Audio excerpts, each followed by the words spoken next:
Order.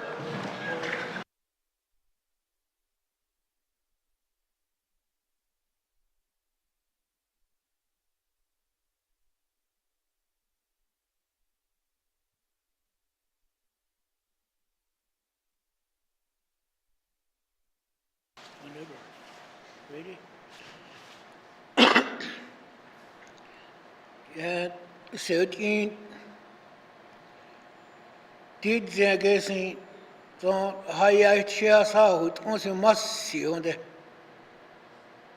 Danezin, خشى الله دي تون تشيك الدايا والله الله دي أتي أنت هنزين قوم الله دي يواهو ماسي هنده سوتين تي خاين شوزن خاين سنده كاني قد هاياك هم دادسان خشى هايا وتي كاني يتاب دي يتي يدانيزن چه وزيد آتي خاندنده قد هاياك هم دا كلاني زيد غايت إني ديني كاين ونده Ya kene te koi ke dine ke sinde te koinde wada na ta te da de jenga ni di da ka na di kene ke ta na di ke na le o ten se mo ta ko ne di o ten se wala na tie ho den de ye ta de ya chi ye da ne zin che we zi ta tie ho den de mosi cho. Please be seated.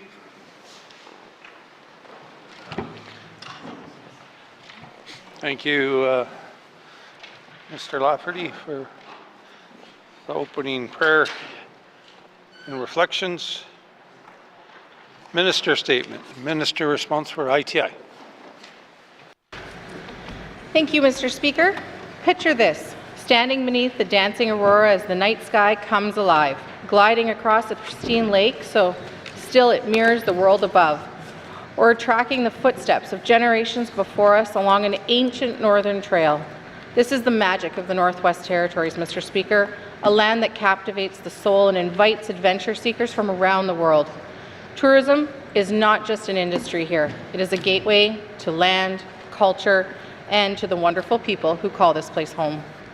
Last year, visitors spent over $129 million experiencing our spectacular, breathtaking landscapes, rich traditions, and the unmatched warmth of northern hospitality. As we turn the page on Tourism 2025, Roadmap to Recovery, it is time to chart our next journey.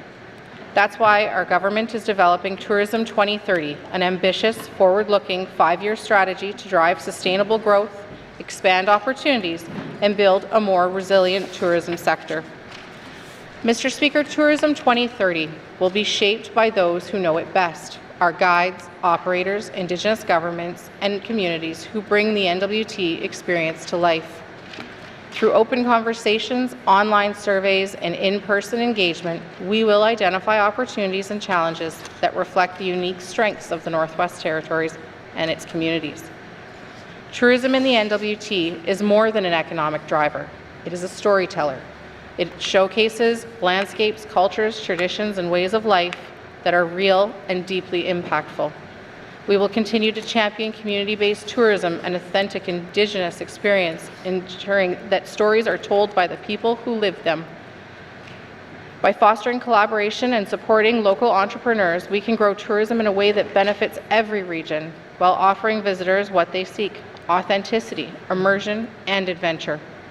Mr. Speaker, we know that tourism has the power to diversify our economy, especially in remote communities. Our resource sector remains vital, but tourism opens up new possibilities, ones that uniquely align economic opportunity with environmental stewardship and cultural revitalization. Last year, over 600,000 users visited the spectacular NWT website.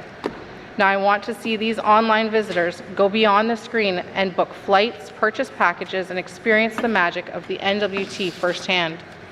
To make Tourism 2030 a success, we are committed to transparency and accountability. We will share the findings from public engagement through What We Heard reports, and the final strategy will reflect Northern voices. This is an opportunity to build a tourism industry that strengthens our economy, empowers communities, and secures the NWT's reputation as a world-class destination for generations to come. Mr. Speaker, The Northwest Territories is more than a destination. It is an experience that you carry with you long after you leave. It is where nature, culture, and history intertwine like our winding rivers, shaping stories found nowhere else in the world. Let us seize this opportunity to build a future of tourism together with our spectacular NWT. Thank you, Mr. Speaker. Thank you, Minister of ITI. Minister statements. Minister responsible for Housing NWT. Mr. Speaker, guided by the Housing NWT Capital Plan, we are creating more homes for Northerners by working with Government of Canada, industry partners, and applying innovative approaches to construction. By the close of 24-25 fiscal year, Housing NWT and contractors will have completed the delivery of more than 80 housing units across the territory.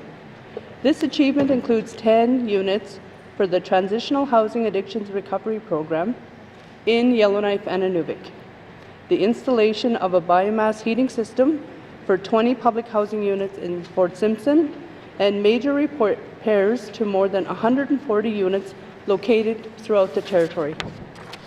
All of these projects result in new public housing units and modernized and repaired units. They also contribute significantly to the NWT economy, with more than 90% of contracts awarded to local and territorial businesses. These investments generate new opportunities for Northerners, jobs in communities, prospects for businesses, workforce development, and most importantly, new homes for our residents. The Housing NWT Capital Plan includes scalable opportunities ranging from renovation projects for small and emerging local contractors to large multi-million-dollar construction projects for NWT contractors, suppliers, and manufacturers. Mr. Speaker, as spring approaches, Housing NWT intends to maximize the short northern construction season, with construction planned to start on 17 new public housing replacement units located in smaller communities and regional centres. Housing NWT's capital plan targets not only the quantity of builds and renovation, but also promotes innovation in residential construction. For example, this spring in Yellowknife, a 50-unit building will break ground, followed by rapid assembly of a mass timber structural system, the first in the Northwest Territories. Mr. Speaker, in Delaney, Housing NWT is working cooperatively with both a contractor, manufacturer from the NWT, and an Indigenous government to pilot a hybrid construction approach. This innovative approach combines the benefits of a manufactured modular service core with on-site construction methods to gain best attributes of modular and stick-built construction. Housing NWT has received a development grant from the National Research Council of Canada. This grant will allow Housing NWT to research and collaborate with their team as part of the Construction Sector Digitization and Productivity Challenge program. A significant portion of Housing NWT's capital plan is funded through contributions from Canada. We continue to work closely with them to emphasize the needs of the Northwest Territories and advocate for continued housing funding, both for the Northwest Territories Housing Program and for others delivering housing across the North. The NWT Housing Forum and the recent Housing Symposium are examples of this coordination and advocacy in practice.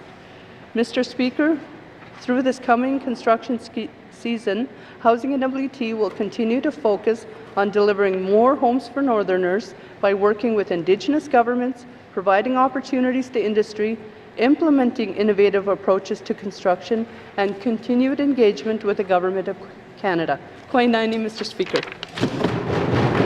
Thank you, Minister responsible for Housing NWT. Minister statements. Minister statements. Member statements. Member from Range Lake. Mr. Speaker, today is Pink Shirt Day, an annual tradition where we stand against bullying in all of its forms. Back in 2007, 2 students bought 50 pink shirts after a younger student, Chuck McNeil, was bullied for wearing a pink polo during the first day of school. As a father of 3 amazing kids, I can tell you how important this day is for my family. My family has had to deal with bullying in and out of school, and it never gets any easier. But days like today give us all hope as we call out bullies and remind vulnerable kids that, and even grown-ups, that it gets better. It's important to remember a couple of things. First, the reasons Chuck McNeil was targeted by bullies are deeply rooted in homophobia and misogyny. The actions of bullies have been influenced by the bigotry and are influenced by the bigotry of others, and they in turn seek to reinforce that bigotry on people whose only crime is being different. Second, the bigoted attitudes which influence bullies at school are learned from adults. Worse yet, those attitudes are on the rise, as evident by the success of far-right political movements in democracies across the world. What we are seeing played out through daily developments from the United States and its odious president is that bullying on a much grander scale is on the rise, and it only encourages bullies everywhere else to follow along. Pink Shirt Day is not just about encouraging our children to be kind and polite to each other at school. It's about standing up to the root causes of bullying and the most powerful of bullies, because our children are watching and we want our strength to teach them how to stand up and look out for each other. So let me be clear. Canada, Canadians, and Northerners will not be bullied or broken by anyone. The North will stay strong and free as it has since time immemorial. Mr. Trump, we aren't afraid of your tariffs, your dictator friends, or the hatred you spew from your bully pulpit. We value diversity, compassion, and equality, and we won't and never rest until the NWT and Canada is free of discrimination. Northerners take care of each other in times of good and bad, and we will stand together against bigotry, hatred, homophobia, racism, and any affronts to our dignity. We share this message and proudly take care to remember it for the days, months, and years to come. Thank you, Mr. Speaker. Thank you, member from Range Lake. Member statement. Member from Yellowknife North. Thank you, Mr. Speaker. Mr. Speaker, with NWT communities reeling from the news that Aurora College is giving up on community learning centres, I wanted to highlight a successful grassroots literacy and essential skills initiative for young adults that is set to expand. It is a youth employment skills partnership between the NWT Literacy Council and Ilitak Sinik, based in Nunavut, and it's supported by federal funding. It's designed to help youth aged 15 to 29 gain essential work skills and gain more confidence in their communication and language skills. A brand new cohort is set to start within the next few months. This program is designed to break harmful cycles. Some of the participants are referred through the justice system by the Wellness Court. Staff at the Literacy Council work closely with the Wellness Court team to provide wraparound supports for participants, such as mental health supports. Even childcare funding is offered. There's a 4-week-long classroom portion followed by a 2-week work placement. But even the classroom portion is focused on the practical and experiential. It includes on-the-land activities to build culturally based skills and certificates in things like first aid, WHMIS, driver education, and food safe. Work placement examples include local government, catering companies, electrical contractors, hotels, airlines, or work with trail clearing crews or construction crews. The program provides job-specific clothing and safety gear, as well as stipends for the youth attending. It's flexible and shaped around the interests and skills of each cohort. The best part is that many of the previous youth participants have been able to keep the jobs from their original work placement and have been working there ever since, or even moved into higher levels of employment with additional job-specific training. Some participants have returned to or entered post-secondary education, such as early learning and childcare or academic upgrading. With the current funding, the plan is to run the program in Yellowknife in the next 2 years and then offer it in a few other communities in year 3. Mr. Speaker, this is an example of a model that is working. So let's support nonprofits like the NWT Literacy Council to do more of this, expand it to more communities, and replace the harmful cycles with positive cycles rooted in self-confidence and the pride of being able to support yourself and your family. Thank you, Mr. Speaker. Thank you, member from Yellowknife North. Member statement. Member from Great Slate. Speaker. Mr. Speaker, I want to help people who want to make NWT their home. And who can blame them? It's one of the best places on earth as far as I can tell. Since 2009, our nominee program has supported over 1,100 foreign nationals and over 660 of their dependents in accessing permanent residence from the federal government. Since its inception, over 200 different NWT employers have accessed the nominee program to assist them in filling their workforce needs in every region of our territory. Mr. Speaker, our territory has a tremendous amount of hard-to-fill roles. From a purely economic standpoint, we can't significantly grow our businesses and economy any more than we have without more people. And our population has been static for a long time. If we want to diversify our economy and create more opportunity for all of us, there simply aren't enough of us to go around. The great majority of applicants to our nominee program are temporary foreign workers already living in Canada on a work visa. Unfortunately, Mr. Speaker, we are now in a situation where the federally imposed limits on spaces available to newcomers in all programs for permanent residency, not just the NWT nominee program, means that many folks are losing access to their dreams. Many newcomers have expiring work visas and are waiting on renewals to those visas with IRCC while waiting for our nominee program or other federal streams. Mr. Speaker, this gray area is called implied status and adds to the stress for people who are following all of the federal rules. Implied status is basically the definition of bureaucratic limbo. This is when Canada tells you you can stay while your file is being processed, but meanwhile, the NWT cancels your driver's license and healthcare card. Adding to more frustration, massive position cuts have been announced federally at IRCC, and these kinds of delays to work visa renewal times are likely to increase. Mr. Speaker, I will have questions from the Minister of ECE. Thank you, member from Great Slave. Member statements. Member from the Sawtooth.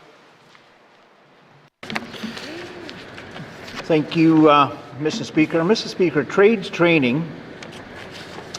Mr. Speaker, this is an exciting and prosperous initiative in all sectors and, more importantly, capacity building readiness for our regions and communities. Mr. Speaker, allow us to go where the puck is going to be.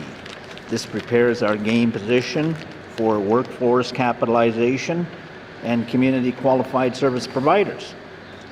Mr. Speaker, we, the GNWT, have the authorities, together with supporting resources, programs, community labor market plans, options for our federal counterparts to support their programs. Mr. Speaker, the tools in our toolbox is fully equipped to design regional and community trades training targets to meet industry, government, and our example, the Fort Godot Construction Center, to meet product demand and stay compliant with the insurance and national building codes. Mr. Speaker, one of the economic aspects to the initiative to the current and emerging economies is creating a disposal economy and providing dignity within our youth society. Mr. Speaker, the 20th Assembly is in a unique position. With 3 years left in our mandate, having recognized this demand for skilled workforce, we have the ability to allocate resources to support the readiness trades training through partnerships, departmental resources, collaboration, strategies, planning for all essential, these are all essential principles in the designing to meet that demand while supporting our youth community for career security. Later, Mr. Speaker, I will have questions to the appropriate minister. Merci. Thank you, member from the Sawtooth. Member statements. Member from Moulfie. Thank you, Mr. Speaker. Mr. Speaker, today my statement is on immigration and marriage fraud. Mr. Speaker, Canada is a desirable location for many people seeking a new start and has welcomed many newcomers through different federal programs. Canada's immigration policies fill labor shortages and support family reunification. Recently, it was announced that provincial and territorial nominee program allotments would be decreased. Mr. Speaker, With this reduction in spots available, I am worried that other means of entry to Canada will be sought. There are cases where people are using marriage fraud to get Canadian citizenship. These are scam marriages applicants use to secure the benefits of citizenship, and once acquired, they abandon their spouse after tricking them into marriage. The consequences of these scam marriages are devastating on the sponsoring Canadian citizens being used for this purpose. They are left heartbroken and financially responsible for the applicants for a few years. The processing of immigration applicants and detection of marriage fraud is a responsibility of the federal government. This is a growing issue that can impact unsuspecting Canadians. I would like people, especially in small communities, to be aware of this issue.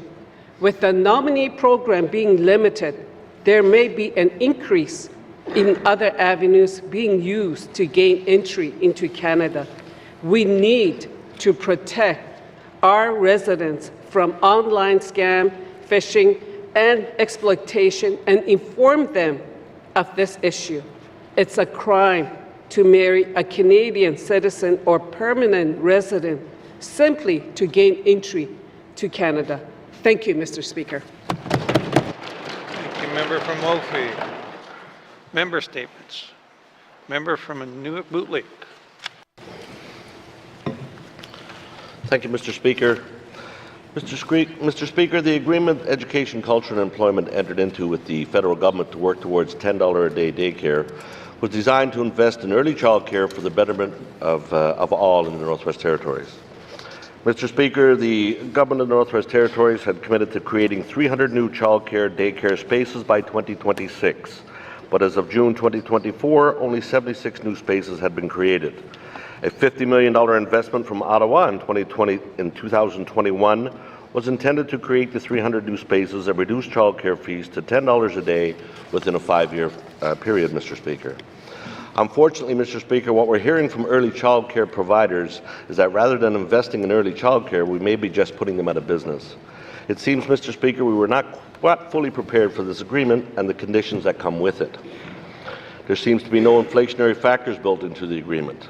With the cost of food rising, Mr. Speaker, some centres may have to cut nutritional programs.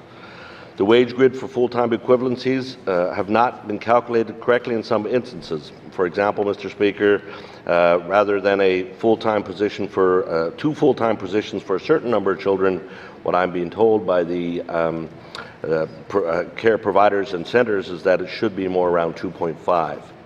Early childcare centres are not provided funding for employees who often have to stay late when parents may need more time to pick up their children, but yet childcare centres are not permitted to charge a late pickup fee, which parents would be more than willing to pay, Mr. Speaker. There is a narrative that centre-based childcare has to become on par with day homes. According to the NWT Early Childhood Association, this is not correct. Day home providers are struggling as well and are not included in the wage grid subsidy program. In the previous year's budget, the Department of Education and Employment agreed to an additional $3.5 million to assist early childcare. This money was intended to help all programs in early childcare. Let's give them the money, Mr. Speaker, for wages and some autonomy for the association on how it's spent. Let's include family day homes in the wage grid program and ensure they can continue to operate. Let's remove as many roadblocks as possible, Mr. Speaker. Let's provide as much assistance as needed to give the tools to these providers to complete the essentials course for both day home and centre providers. Let's ensure that the people that work to ensure that others can work are not left with no choice but to close their doors and leave so many of our hardworking residents with no options for daycare. Thank you, Mr. Speaker. Thank you, member from Nunavut Lake. Member statements. Member from the Deitcho. Merci, Mr. Speaker. Mr. Speaker, making residents and communities safe is a priority of this Assembly. The NWT RCMP seized nearly 5 kilograms of cocaine and over $360,000 in cash this month. This was the largest drug and money seizure in the Northwest Territories' history. The RCMP estimates the street value of these drugs is almost $1 million. The 3 individuals they arrested in Yellowknife are from outside the territory but have ties to the community. The RCMP are doing important work, but drugs are still making their way into the communities. According to data from the Controlled Drugs and Substance Act investigations, the number of criminal charges laid annually in the territory has doubled since 2020. That's a crime, Mr. Speaker. Last year, the RCMP reported that they seized 1.9 kilograms of cocaine and a semi-automatic handgun in a single search. Mr. Speaker, these suppliers are criminals who prey on vulnerable people. I have heard reports of drug charges and seizures in Fort Providence, where 4 people from outside the territory were illegally occupying a cabin to allegedly sell crack to the community. Media has reported instances where Decho residents have been coerced into these operations. Mr. Speaker, we know in order for our communities to combat the drug issues in our community, we have to work together and find solutions from the communities.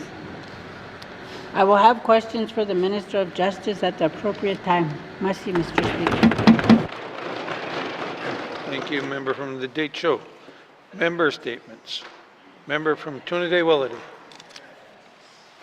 Thank you, Mr. Speaker. The Northwest Company, which runs the stores across the north, could be facing a class action lawsuit that was filed in Nunavut. It is alleged that the company has been reducing the cost of groceries they sell despite taking tens of millions of dollars in subsidies from the federal government of Canada through the Nutrition North program. This lawsuit will play out and any malpractice is not proven, but this is another sign that Nutrition North is not working as is intended. There are countless studies which show that the food insecurity has worsened since the program began. Some studies suggest as little as half of every dollar in subsidies paid out is passed on to northern families. We can read these studies, but we can also talk to our constituents because they show us proof that the rising affordable access to food firsthand. While Nutrition North is the federal and our territorial government is an important partner in administering the program. The GNWT role in the Nutrition North is to advocate for communities, identity where the needs are, and proving the right feedback. And small communities are still struggling and the courts are becoming the root. Northerners are looking for change. They must be more, either federal, territorial government could do more to improve the outcomes. With Nutrition North approaching $2 billion spent since 2011, something needs to change. If only half the money is making a difference. My constituents want to know what their government is doing to ensure federal subsidies 100% are passed on to them. They want this program to be more effective either through policy fixes or support for local businesses. I look forward to asking the Premier later how he intends to tackle this issue on food security through the GNWT-led initiative on closer cooperation with the Government of Canada. Thank you, Mr. Speaker. Thank you, member from Trinidad-Willity.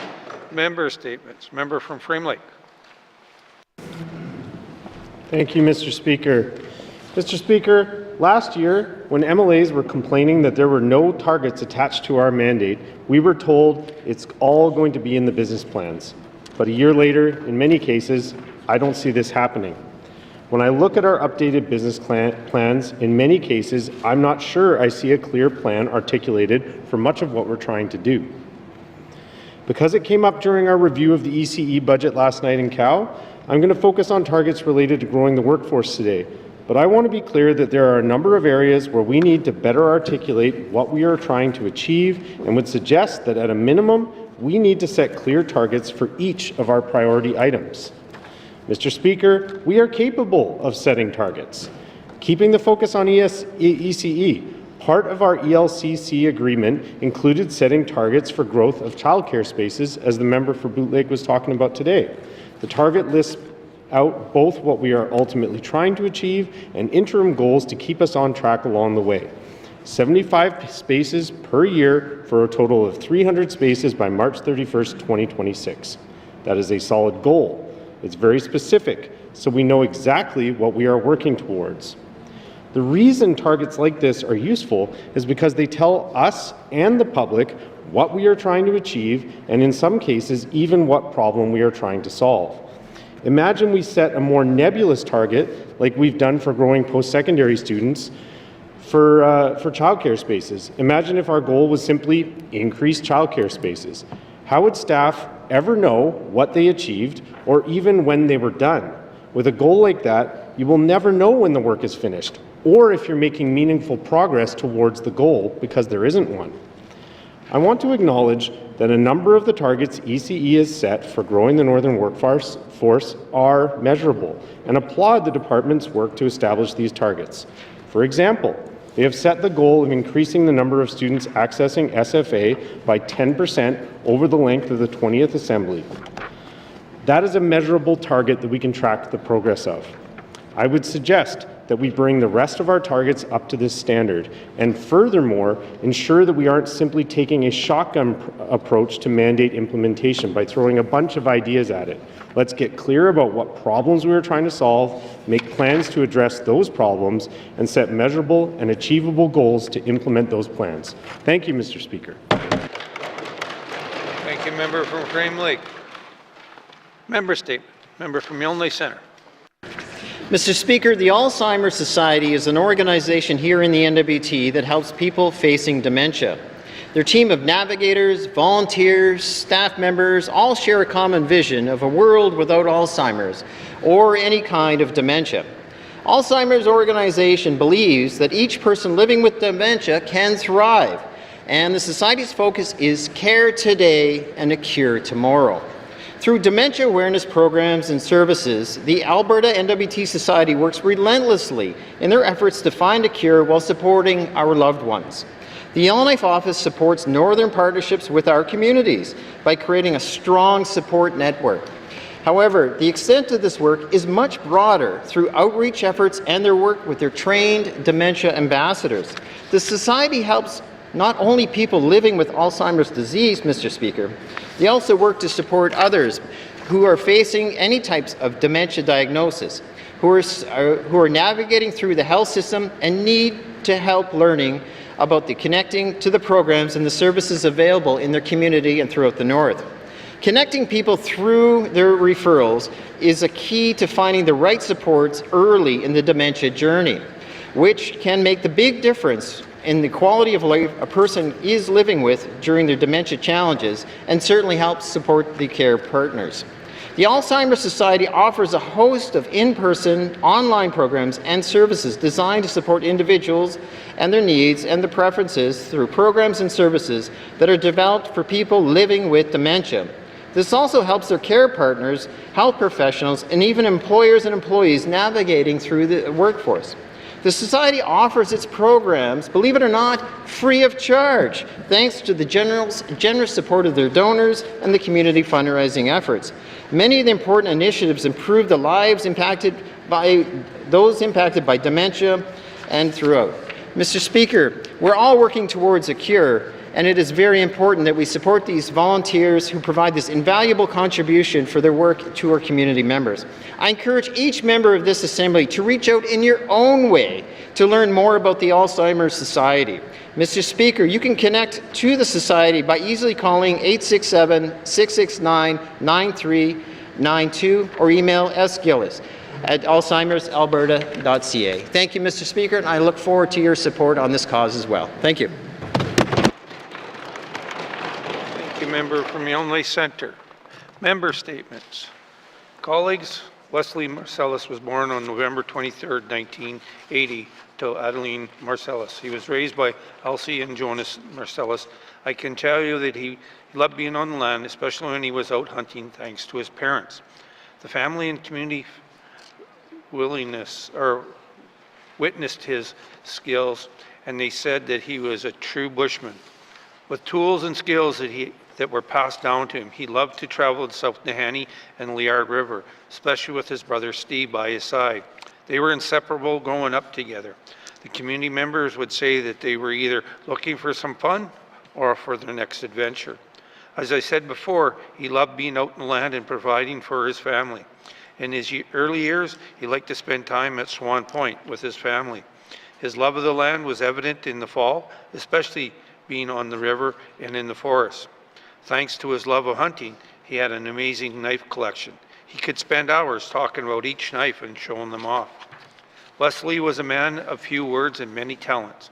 A lot of time, you would find him outside working on his next project, creating any type of furniture he wanted or sketching an incredible drawing. To say that he was known for his carpentry would be an understatement. All you had to do was visit his mother's house. He was able to use limited material and wood supplies at his disposal to repair and improve things at her home. Leslie was always down for the next adventure that came his way. He took it with great humor and wit. His two joys of his life were his daughter Emily Marcellus Hardesty and his partner Sanith Hope. As well, he had patience like no others. People loved to watch him interact with each other. Unfortunately, on January 14th, he passed away with his partner, Jean Marie. He was a caring, loving, talented, and exceptional person. His passing will forever change his family. As the family said, it's not goodbye, but it is see you later. He will be sadly missed.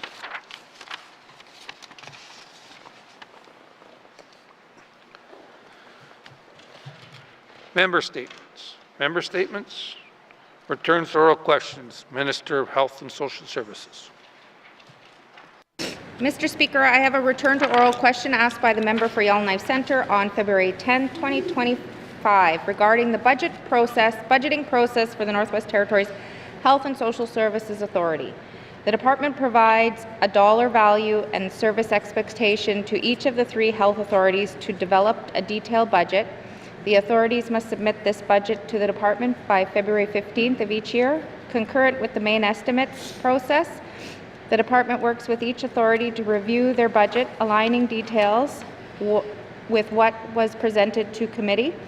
This ensures that the authorities' budgets are ready for final review by the department once the main estimates are approved. Further, to comply with Financial Administration Act, this work must be completed by April 1st of each year.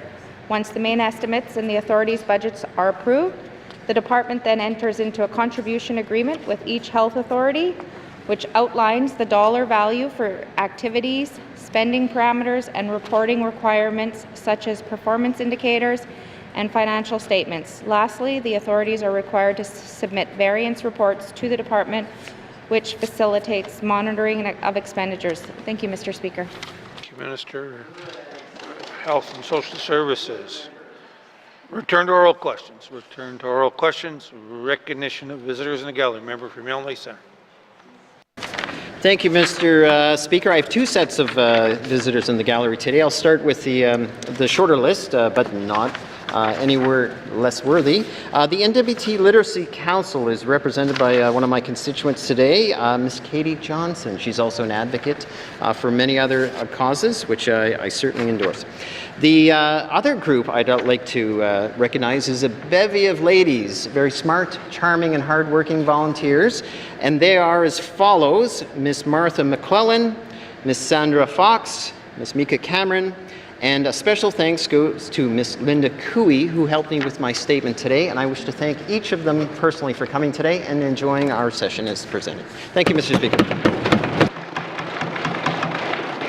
Recognition of visitors in the gallery. Member from Range Lake. Thank you, Mr. Speaker. Mr. Speaker, I too want to welcome some of our guests today. Martha McClellan, she's a Range Lake resident, and Catherine Barry Paddock, and also a Range Lake resident. And I'd also like to recognize Mika Cameron. She was an important educator in my life coming up in the Northwest Territories. Thank you for being here today. Member from Range Lake. Recognition of visitors in gallery. Member from Mackenzie Delta. Thank you, Mr. Speaker. Today I would like to recognize 2 pages from my riding of the Mackenzie Delta. Elijah Smith and Sandy Dillon are both from McClavic and attend Moose Kerr School. I'd like to welcome them to the Assembly and congratulate them on a job well done. Thank you, Mr. Speaker. Thank you, member from Mackenzie Delta. Recognition of visitors of the gallery, member from Yellowknife North. Thank you, Mr. Speaker. I'd also like to thank and recognize Catherine Barry Paddock, the Executive Director of the NWT Literacy Council, and Katie Johnson, the Program Director from the NWT Literacy Council, for coming out today and for the work they do every single day and the passion they bring to their work. Thank you. Thank you, member from Yellowknife North. Recognition of visitors in the gallery. Colleagues, I'd like to recognize Ben Bourne and Elizabeth Money, both 2/3 of the team that is going to be working on a reconciliation plan for the Legislative Assembly. Welcome to our Assembly. If we missed anyone in the gallery today, welcome to your chambers. You put us here and we thank you very much for this honor. I hope you enjoy the proceedings. It is always nice to have people in the Assembly, or the gallery, sorry. Recognition of visitors in gallery. Recognition of visitors in gallery. Acknowledgements.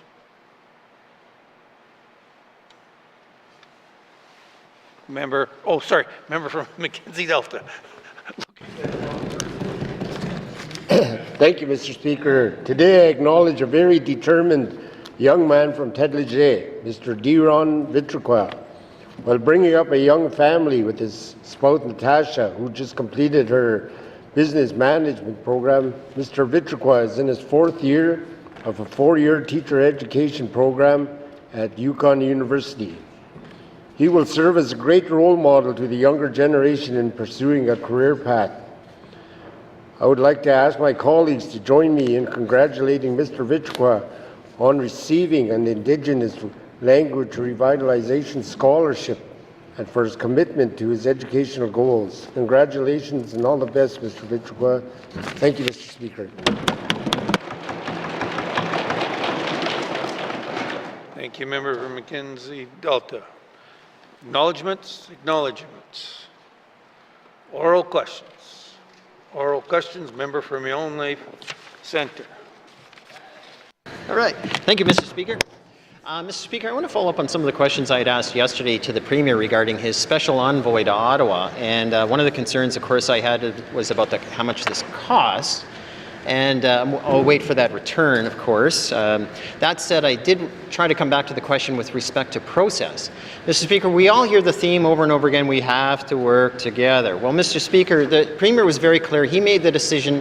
He consulted with Indigenous governments, and furthermore, he consulted with his cabinet. Maybe you could explain to this House why he didn't feel like working together with this side of this House in some form of discussion about his future plans and what he was trying to achieve. Thank you. Centre. Mr. Premier. Thank you, Mr. Speaker. Just to be clear, I spoke with Indigenous governments after the decision was made to let them know what was going on. And I spoke with my cabinet colleagues because when we make changes in that hallway where we all work, I want to ensure that cabinet feels supported as all the staff down that hallway support all of cabinet in one way or another. So that being said, this was a decision that I made in my office based on the experiences that I had over the past year. So I'm happy to consult with the Standing Committee on policies, on programs, on legislation. This was one single position out of the entire government of the Northwest Territories that was reassigned. And so I always want to hear what the members have to say, and I take this member's comments very seriously. And going forward, I will look at our processes to ensure that if there are any changes like this in the future, that I will engage members sooner. That being said, I do have a responsibility to operate my offices in a way that I think is efficient, and I will be making the decisions based on my experience. Thank you, Mr. Speaker. Premier, member from Yellowknife Centre. Thank you, Mr. Speaker. I was going to wave off a second question until the Premier had said the last piece. I was going to concede on maybe his contrition in the sense of he'll communicate better, work better. For the record, Mr. Speaker, we work here too, not just Cabinet. And in theory, the Premier's Principal Secretary should be working with members and whatnot. That said, how much is this office going to cost now that he's made this unilateral decision? Because we know how much they're paid based on what's online, the GNWT website. They're paid the highest employee we have. There must be an office cost, support cost. Can the Premier elaborate on this unilateral decision he has made without consulting members? Thank you. From Yonge Centre, Mr. Premier. Thank you, Mr. Speaker. There will be no change in the cost of this position. Thank you. Mr. Speaker. Final supplementary, member from Yonge Centre. Mr. Speaker, can the Premier assure this House that there will be no office setup costs, there will be no staff costs, there will be additional... Sorry, the light went off. Maybe on the government too some days. Mr. Speaker, can the Premier assure that there will be no additional costs to setting up an office? Because if we're setting up a special envoy that we will now be referring to His Excellence or something or other, I mean, what is this going to cost the Assembly? Thank you. Mr. Premier. Thank you, Mr. Speaker. We already have an office in Ottawa. There's actually a desk and a chair there already, so there may be an increased cost with pens, staples, things like that, but there's not going to be significant cost implications for this. Thank you, Mr. Speaker. Mr. Premier. Oral questions. Member from Toonaday-Willety. Thank you, Mr. Speaker. During my member statement, I spoke about Nutrition North, and it costs $2 billion since 2011, and half of that going to the communities throughout the 3 territories. Mr. Speaker, my question is to the Premier. The GNWT needs to work closer with the federal government on food insecurities. What action is the Premier taking to assess Nutrition North shortcoming and to advocate for change in Ottawa? Thank you, Mr. Speaker. Thank you, member from Toonaday-Willety. Mr. Premier. Thank you, Mr. Speaker. Last year, the Minister Vandal, who's at the time the minister responsible for Nutrition North, announced that there would be they'd be undertaking their 5-year review of the program, and that review is expected to be completed this year. And so we are awaiting that and are engaging at every opportunity that we can. As well, we have, or the minister last year also announced that there would be let me just find this position, a ministerial special representative independent of the Federal Public Service appointed to review the Nutrition North program. That independent ministerial special advisor was actually appointed yesterday, and so I look forward to seeing how that individual is going to advance this project, and I'm sure there's going to be opportunities for us to go forward and engage in that process. Thank you, Mr. Speaker. Thank you, Mr. Premier. Member from Toonaday-Willety. Speaker. Mr. Speaker, we all know that there are overhead costs to do business that are unique in the NWT, such as administration and logistics. What is the GNWT doing to make it easier to do businesses in small communities so Nutrition North subsidies can be more effective? Thank you, Mr. Speaker. Member from Toonaday-Willety. Mr. Premier. Thank you, Mr. Speaker. Of course, logistics are one of the biggest issues we face here in the Northwest Territories. We've seen issues with climate change relating to supply chain issues with the Mackenzie River, and so when instances like that arise, we have responded with supports to impacted communities. We are also looking at continuing to connect communities in the Northwest Territories by road. Of course, there's been a few those connections done in the past number of years, and we're talking about the Mackenzie Valley Highway as well, which will have impacts on the administration of Nutrition North, obviously, but it's an opportunity to lower costs there as well. So we are working on improving our transportation infrastructures and our energy infrastructure as well, all in the hopes of lowering costs and making it easier to do business in the Northwest Territories. Thank you. Thank you, Mr. Premier. Final supplementary. Member from Toonaday-Willety. Thank you, Mr. Speaker. Mr. Speaker, Indigenous communities are opening their own new grocery stores, in particular in Fort Resolution. Will the Premier advocate for these bans to run stores to get Nutrition North subsidies as well while in deliberation with Ottawa? Thank you. Mr. Premier. Thank you, Mr. Speaker. And so, of course, Nutrition North is a federal program, and it has its own criteria, and it's related to accessibility, road access. That being said, we obviously have higher costs of living in the Northwest Territories, and that's an appropriate thing to bring forward to our discussions with the federal government and the ministerial special advisor. And I think it's important to also highlight Indigenous businesses and how we can better support them. Thank you, Mr. Speaker. Thank you, Mr. Premier. Oral questions. Member from Great Slave. Thank you, Mr. Speaker. Mr. Speaker, many folks are panicked because of the goalposts of our nominee program are changing drastically in the last 9 months. Available spots, associated timelines have changed as well. Mr. Speaker, can the minister please explain what her department is telling people who do not meet the increased length of work history requirement with their employer or that have an impending work visa expiry? Thank you, Mr. Speaker. Thank you. Member from Great Slave.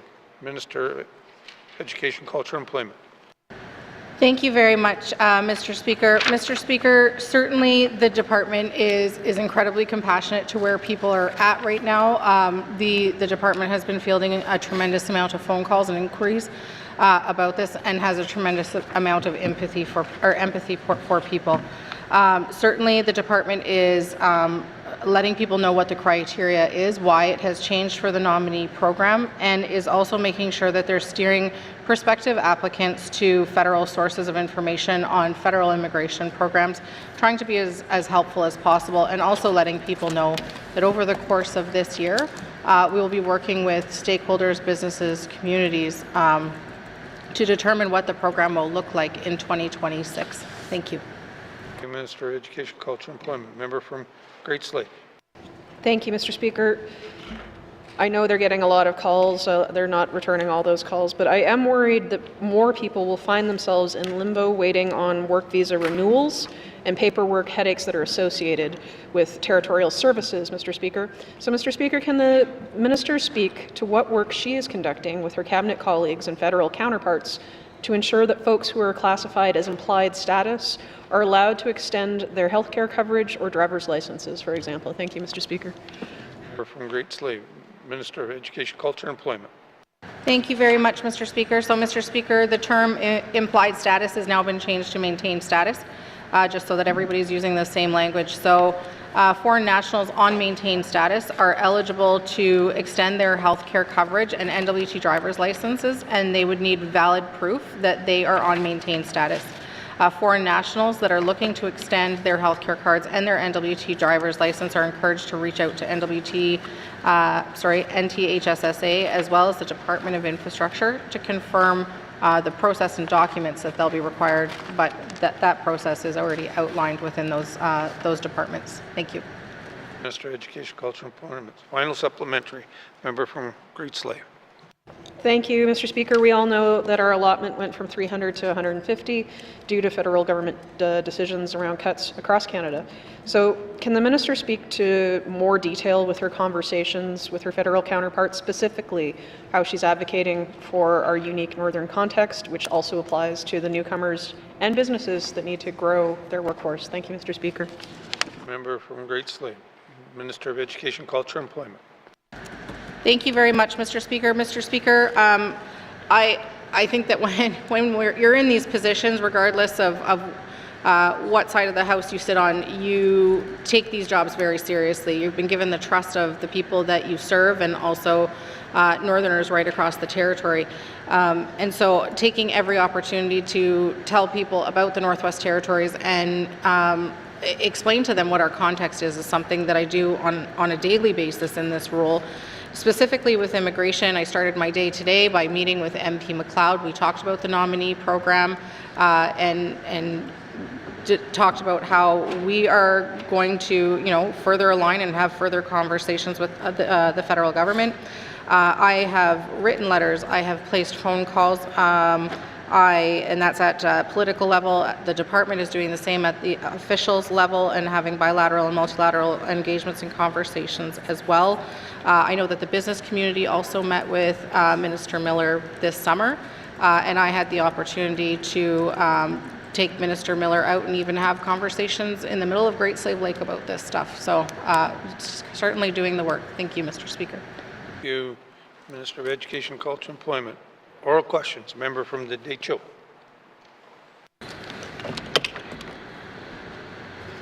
Thank you, Mr. Speaker. The NWT RCMP introduced a new division drug strategy in 2024, focused on better intelligence gathering and placing priority on disruptive techniques. The strategy includes creating a dedicated drug enforcement team in the NWT. Can the Minister of Justice say whether this team has been created and what community they are based in? Thank you. Member from the Deschaux. Minister of Justice. Thank you, Mr. Speaker. Yes, the Crime Reduction Unit has been established. They are still staffing up. I'm not sure as of today how many members they have staffed up, but despite, even if they're not fully staffed, they have been doing work across the Northwest Territories, and not just in drug investigations, also doing things like working with the post office, trying to ensure that we can stop drugs going through the mail, and different types of things like that. This is a territorial unit, and it's based here in Yellowknife, but it can be deployed and will be deployed throughout the territory, and they have been doing work throughout the territory already. Thank you, Mr. Speaker. Thank you, Minister of Justice. Member from the Deschaux. Thank you. Can the Minister commit on whether there have been more human resource allocations at RCMP detachments in my riding as part of this strategy? Thank you. Deschaux. Minister of Justice. Thank you, Mr. Speaker. I wouldn't say that the human resource allocations were part of the divisional drug strategy, but there have been increases to the RCMP numbers in the members riding. Kaloodeche First Nation had 2 positions added, one this year, one last year. The detachment in Fort Providence has also had positions added. And that's in addition to the new Crime Reduction Unit and the Emergency Response Team that are getting staffed up that also work territorially. So there's more assets available in the communities, and there's more territorial assets available to respond to incidents in the communities as well. Thank you. Minister of Justice. Final supplementary. Member from the Deschaux. Will the Minister commit to contacting RCMP detachments in my riding to learn what resources they need to implement this strategy? Thank you. Thank you. Member from the Deschaux. Minister of Justice. Thank you, Mr. Speaker. So I generally don't talk directly to the detachment commanders, but I do speak with the commanding officer, and I'm happy to have that conversation with him. I know that he is very invested in this divisional drug strategy, and he is doing his best to ensure that the resources are available to officers across the territory. And often that includes things like training, just having the awareness of when someone might be using drugs if they're driving a vehicle. Then that gives you cause to stop that person and then and take further action from there. So the resources, a lot of them are training and awareness, and I know that is happening and it's being rolled out. But I will commit to further discussing with the commanding officer about the resourcing, especially in the members' riding. Thank you, Mr. Speaker. Minister of Justice. Oral questions. Member from Range Lake. Thank you, Mr. Speaker. Mr. Speaker, this is something that's been troubling our community for quite some time. The Yellowknife River water pipeline that's been built since '68 has been in dire need of replacement for a number of years. In 2017, when I served this assembly previously, it was pegged at $34.5 million. Last year, it was $62.7 million. This year, it's now $107 million. Our city cannot afford this pipeline. Our residents deserve safe drinking water. Can I ask the Minister of Municipal and Community Affairs, how is he supporting the City of Yellowknife in completing this important public project? Thank you. Thank you, Member from Range Lake. Minister of Municipal and Community Affairs. Thank you, Mr. Speaker. Municipal and Community Affairs distributes $110 million through all the municipalities. That includes the CPI funding that they receive. The money that they have, MACA doesn't tell them how to spend their money for their projects. It's how they want to utilize it for some of their infrastructure. We all know infrastructure costs have been going up, and that one has too. It's been all over the news. And they have received, I think it's about $28 million in federal funding for some of that project, on top of the CPI money that the GNWT provides. They're obviously have to do some work on trying to offset the costs of inflation for these projects, but we do not get into the details of how a municipality funds their infrastructure projects. Thank you, Mr. Speaker. Minister of Municipal and Community Affairs. Member from Rangeley. Thank you, Mr. Speaker. Mr. Speaker, does the department provide 100% of the CPI needs for the City of Yellowknife? Rangeley. Minister of Municipal and Community Affairs. Thank you, Mr. Speaker. The funding formula is not 100%, and it's never been 100%. So it's up to municipalities to raise money through revenues in order to provide for their infrastructure issues. Thank you, Mr. Speaker. Minister of Municipal and Community Affairs. Final supplementary. Member from Rangeley. Thank you, Mr. Speaker. Mr. Speaker, this is one we should be spending. We should be fulfilling our commitments to communities to 100%. But this is an extraordinary cost that's well beyond what the city can afford to pay. Every year it gets more expensive. Will the minister find a way to work with his cabinet colleagues, with the City of Yellowknife, with the NWTAC, with the federal government, with everyone who has a checkbook, and get the city the money it needs so we can have safe, clean drinking water for half of our residents in this territory? Thank you. Member from Rangeley. Minister of Municipal and Community Affairs. Thank you, Mr. Speaker. As the Minister responsible for Municipal and Community Affairs, I would like to say yes for every community with that same issue throughout the Northwest Territories. But the reality is that I'm sure he's well aware we're all fighting for funds over here on this side of the House for every department. And there's a lot of questions for Department of Health where they need the money, and I'm also asking for some funds also to try to increase funding to communities, but we'll just see how that goes. Thank you, Mr. Speaker. Thank you, Minister of Municipal and Community Affairs. Oral questions. Member from the Sawtooth. Thank you, Mr. Speaker. Further to my statement on trades training, my questions are to the Minister responsible for Education, Culture and Employment. What is ECE doing to ensure that trades training is tailored to regional and community-specific labor market needs? Thank you. Thank you. Member from the Sawtooth, Minister of Education, Culture and Employment. Thank you, Mr. Speaker. So, Mr. Speaker, Education, Culture and Employment, through its regional service centres, engages with communities, the federal government, training program providers, as well as other GNWT departments to discuss their specific community needs. In addition to that, in the Sawtooth, there are annual career fairs. There's also our Small Community Employment Fund that designated community authorities can tap into, and thanks to regular members was increased. And then in addition to that, there's also financial supports that are provided through the community labor market development plans. Thank you. Thank you, Minister of Education, Culture and Employment. Member from the Sawtooth. Thank you, Mr. Speaker, and thanks to the Minister for that information, that reply. My next question to the Minister is, there are federal programs and industry partnerships that could further enhance trades training in the NWT.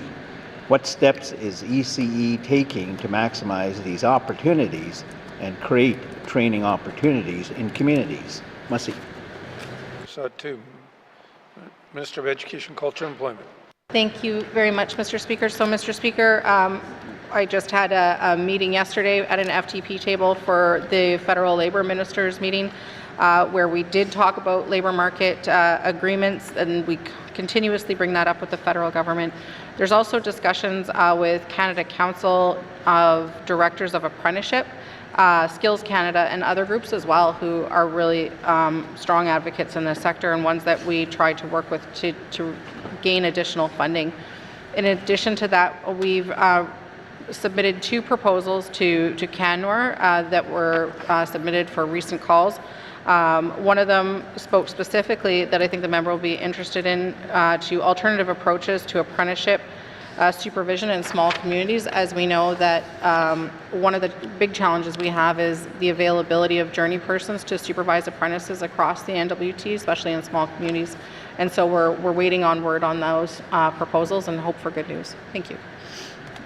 Minister of Education, Culture and Employment. Final supplementary. Member from Lasatu. Thank you, Mr. Speaker, and I too is hopeful and optimistic on a good news reply. My third question to the Minister is workforce development also requires tracking results and making improvements as needed. How will ECE measure the success of trades training programs to ensure they work for the residents? Masi. From the Lasatu. Minister of Education, Culture and Employment. Thank you, Mr. Speaker. Mr. Speaker, we've heard a little bit from the other side of the House on the importance of tracking results and measuring our successes today, so I appreciate the member's question. So recently, Education, Culture and Employment released a 2-year extension to its apprenticeship, trade and occupation certification strategy. Part of this strategy does have a performance measurement plan. And so at the end of our 2-year extension, those performance measures will be released publicly, and we will be able to track and see how far we've come. Thank you. Minister of Education, Culture and Employment. Oral questions. Member from Nuvik-Boot Lake. Thank you, Mr. Speaker.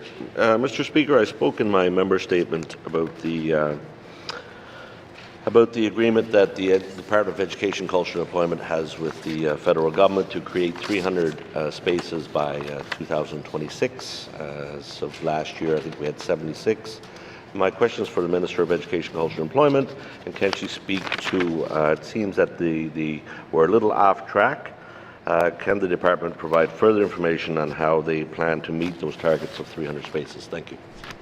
Thank you, Member from Nuvik-Boot Lake. Minister of Education, Culture and Employment. Thank you very much, Mr. Speaker. Mr. Speaker, we're always working on trying to work with people who are interested in opening up spaces to try and encourage them and support them in that. We currently have 5 proponents right now that are working with the department to try and open up spaces that are both in and outside of Yellowknife, and I'm very hopeful that they will see great success. In addition to that, Mr. Speaker, we also do have our infrastructure funding, and I'm also always looking for creative ways to work with my colleagues who are building things in communities and trying to find ways to incorporate childcare in those new builds. Thank you. Minister of Education, Culture and Employment. Member from Nuvik-Boot Lake. Thank you, Mr. Speaker. Mr. Speaker, the Minister spoke about the infrastructure funding. Could you maybe elaborate on that? What that funding is specifically used for? If it's strictly for infrastructure projects, any of that to be used for anything like wage subsidies then as well? Thank you. Member from Nuvik-Boot Lake. Minister of Education, Culture and Employment. Thank you very much, Mr. Speaker. So the Early Childhood Infrastructure Fund is solely for builds. It can be used to renovate spaces, and it can be used for new builds as well, and we cannot use it for wage subsidies. Thank you. Culture and Employment. Final supplementary. Member from Nuvik-Boot Lake. Thank you, Mr. Speaker. Mr. Speaker, I spoke in my member statement about the discrepancy between day homes and childcare centres, and that the day homes, in my conversations with the NWT Early Childhood Association, are not included in this wage group subsidy program. Can the Minister commit to taking a look at changing this so that the day home providers can also access this funding? Thank you. Thank you, Member from Nuvik-Boot Lake. Minister of Education, Culture and Employment. Thank you very much, Mr. Speaker. So, Mr. Speaker, thank you to regular members who negotiated the additional $3.5 million for the wage enhancement that was negotiated last year as part of our budget negotiations. And at that time, it was found that home-based early childhood educators currently had higher after-tax net income compared to center-based facility childhood educators. And so the $3.5 million for wage parity adjustment was used for the wage grid in order to bring up their annual net income so that it was more in line with our junior kindergarten, classroom assistants at our junior kindergarten to grade 12 education facilities across the Northwest Territories. Currently, Mr. Speaker, our day home operators are already receiving more money than traditionally was received by our daycare facility workers, in that they receive the child care fee reduction subsidy, the operational funding, and the 5-year retention funding. So certainly trying to bring everybody up, and starting with those that are currently earning less within the industry. Thank you. Minister of Education, Culture, Employment. Oral questions. Member from Yellowknife North. Thank you, Mr. Speaker. My first set of questions is for the Minister of Education, Culture and Employment. So the Literacy Outreach Centre here in Yellowknife has been a partnership between Aurora College and Inclusion NWT since 1997, and that program even won the Premier's Award in 2023 for its excellent results. So given that enrollment has consistently been high with 39 students in the current winter semester, it came as a shock that Aurora College recently announced it would pull out of the program as part of its closure of the community learning centres, leading the program to be shut down. So can the minister tell us whether the funding that the Department of ECE has allocated to literacy outreach centres will be pulled away from Aurora College and reallocated so that these programs might be able to continue? Thank you, Mr. Speaker. Member from Yellowknife North, Minister of Education, Culture, and Employment. Thank you, Mr. Speaker. So, Mr. Speaker, I can confirm that Aurora College was provided $350,000 annually to operate literacy outreach programs, as the member had indicated, and those programs are found in Inuvik, Fort Smith, and Yellowknife. In addition, Education, Culture, and Employment was providing $85,000 to Inclusion NWT to also partner with Aurora College to offer those programs. At this time, Mr. Speaker, I couldn't confirm what that will look like going forward, but I can certainly reassure the member that ECE is looking at options on how literacy programming can continue to be supported. Thank you. Thank you, Minister of Education, Culture, and Employment. Member for Yellowknife North. Thank you, Mr. Speaker. So has ECE engaged with Inclusion NWT to try to find a way forward for this program, given that Aurora College has pulled out of the partnership? Thank you, Mr. Speaker. Thank you, Member from Yellowknife North. Minister of Education, Culture, and Employment. Thank you, Mr. Speaker. Mr. Speaker, I can confirm that options are certainly being looked at for how the literacy programming can continue to be supported. I can also confirm that at minimum, a 3-month contribution agreement will be established to support delivery through the end of June. But I cannot speak beyond June what that will look like as of right now today. Thank you. The Minister of Education, Culture, and Employment. Final supplementary. Member from Yellowknife North. Thank you, Mr. Speaker. And I appreciate that there's few details available right now and lots of unknowns, but does ECE plan to reach out to Aurora College and its current staff working at the Literacy Outreach Centre who've been informed that they will lose their jobs, but to see if an arrangement could be made, for example, to continue using the college's classroom space and to communicate the efforts underway to find a path forward for this program? Thank you, Mr. Speaker. Member from Yellowknife North, Minister of Education, Culture, and Employment. Thank you, Mr. Speaker. Mr. Speaker, the existing spaces that are being used by this program are not spaces that are owned by Aurora College. And so certainly that space is not one, for example, that I could confirm on the floor of this House, but I can confirm that, first of all, thank the member for her advocacy and our conversations in regards to adult literacy across the territory. But second, let the member know that we are certainly following up on this one and seeing what can be done. Thank you. Thank you, Member. Minister of Education, Culture, and Employment. Oral questions. Member from Great Slave. Thank you, Mr. Speaker. Mr. Speaker, my question is for the Minister of Health and Social Services. Mr. Speaker, the expiry dates of healthcare cards for temporary foreign workers are tied to their work visa expiry dates. So if a work permit expires, so does a healthcare card. So how many compassionate extensions of healthcare cards have been provided since the pause to the nominee program in July of 24? I realize this is quite a lot of detail, but maybe the minister could speak to it broadly. Thank you, Mr. Speaker. Great Sallee. Minister of Health and Social Services. Thank you, Mr. Speaker. Mr. Speaker, I don't have that level of detail. I do know that I have had a few come through my desk that, from MLAs with their constituents that are in this category. And I know that as soon as they have the documentation, as the Minister of ECE has explained, that our office is able to renew those early enough. But what I will say is that as soon as somebody is applying and they have their documentation, is to contact health services immediately, and they have a pretty quick turnaround for renewing their health care. Thank you. Health and Social Services. Member from Great Slave. Thank you, Mr. Speaker. I appreciate that from the minister. Can the minister please let me know if she is working with her colleague at ECE to include that messaging in some of ECE's messaging to folks who are panicking right now? Thank you, Mr. Speaker. Thank you. Member from Great Slave. Minister of Health and Social Services.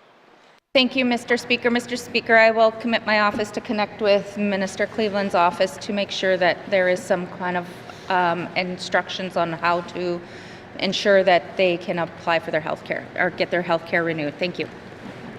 Minister of Health and Social Services. Oral questions. Member from Range Lake. Thank you, Mr. Speaker. Well, Mr. Speaker, I'd like to ask the Minister of Infrastructure if she is able to consider the needs of the City of Yellowknife for clean drinking water as an extraordinary funding request, and that the GNWT take carriage of the water pipeline replacement. Thank you. Minister of Infrastructure. Thank you, Mr. Speaker. Mr. Speaker, there's not an independent pot of money that sits in the Department of Infrastructure. We do manage infrastructure demands that come from individual departments. So, for example, if MACA were to advance an initiative of some sort, then certainly that could come and we could support the design and the build, etc. But we don't have an independent set of money like a federal department might for individual projects of that nature. Thank you. Thank you, Minister of Infrastructure. Member from Range Lake. Thank you, Mr. Speaker. Mr. Speaker, is the minister, I'm kind of spitballing ideas here, but is the minister aware of any federal funding pots that this would be eligible for? The city's receiving $25 million right now. Is there something that the department could help them access more money, working with MACA, whoever it needs to be, but can we break down some silos and get the city some money so we can complete this project? Thank you. Range Lake. Minister of Infrastructure. Thank you, Mr. Speaker. Happy to say that the silos certainly are breaking down, in my view, over the last 5 years or so. And I've actually been recently working with housing and MACA on other funding opportunities, trying to get the federal government, quite frankly, to be more flexible with us. So certainly happy to commit to have that conversation with my colleagues if there's anything that we can do.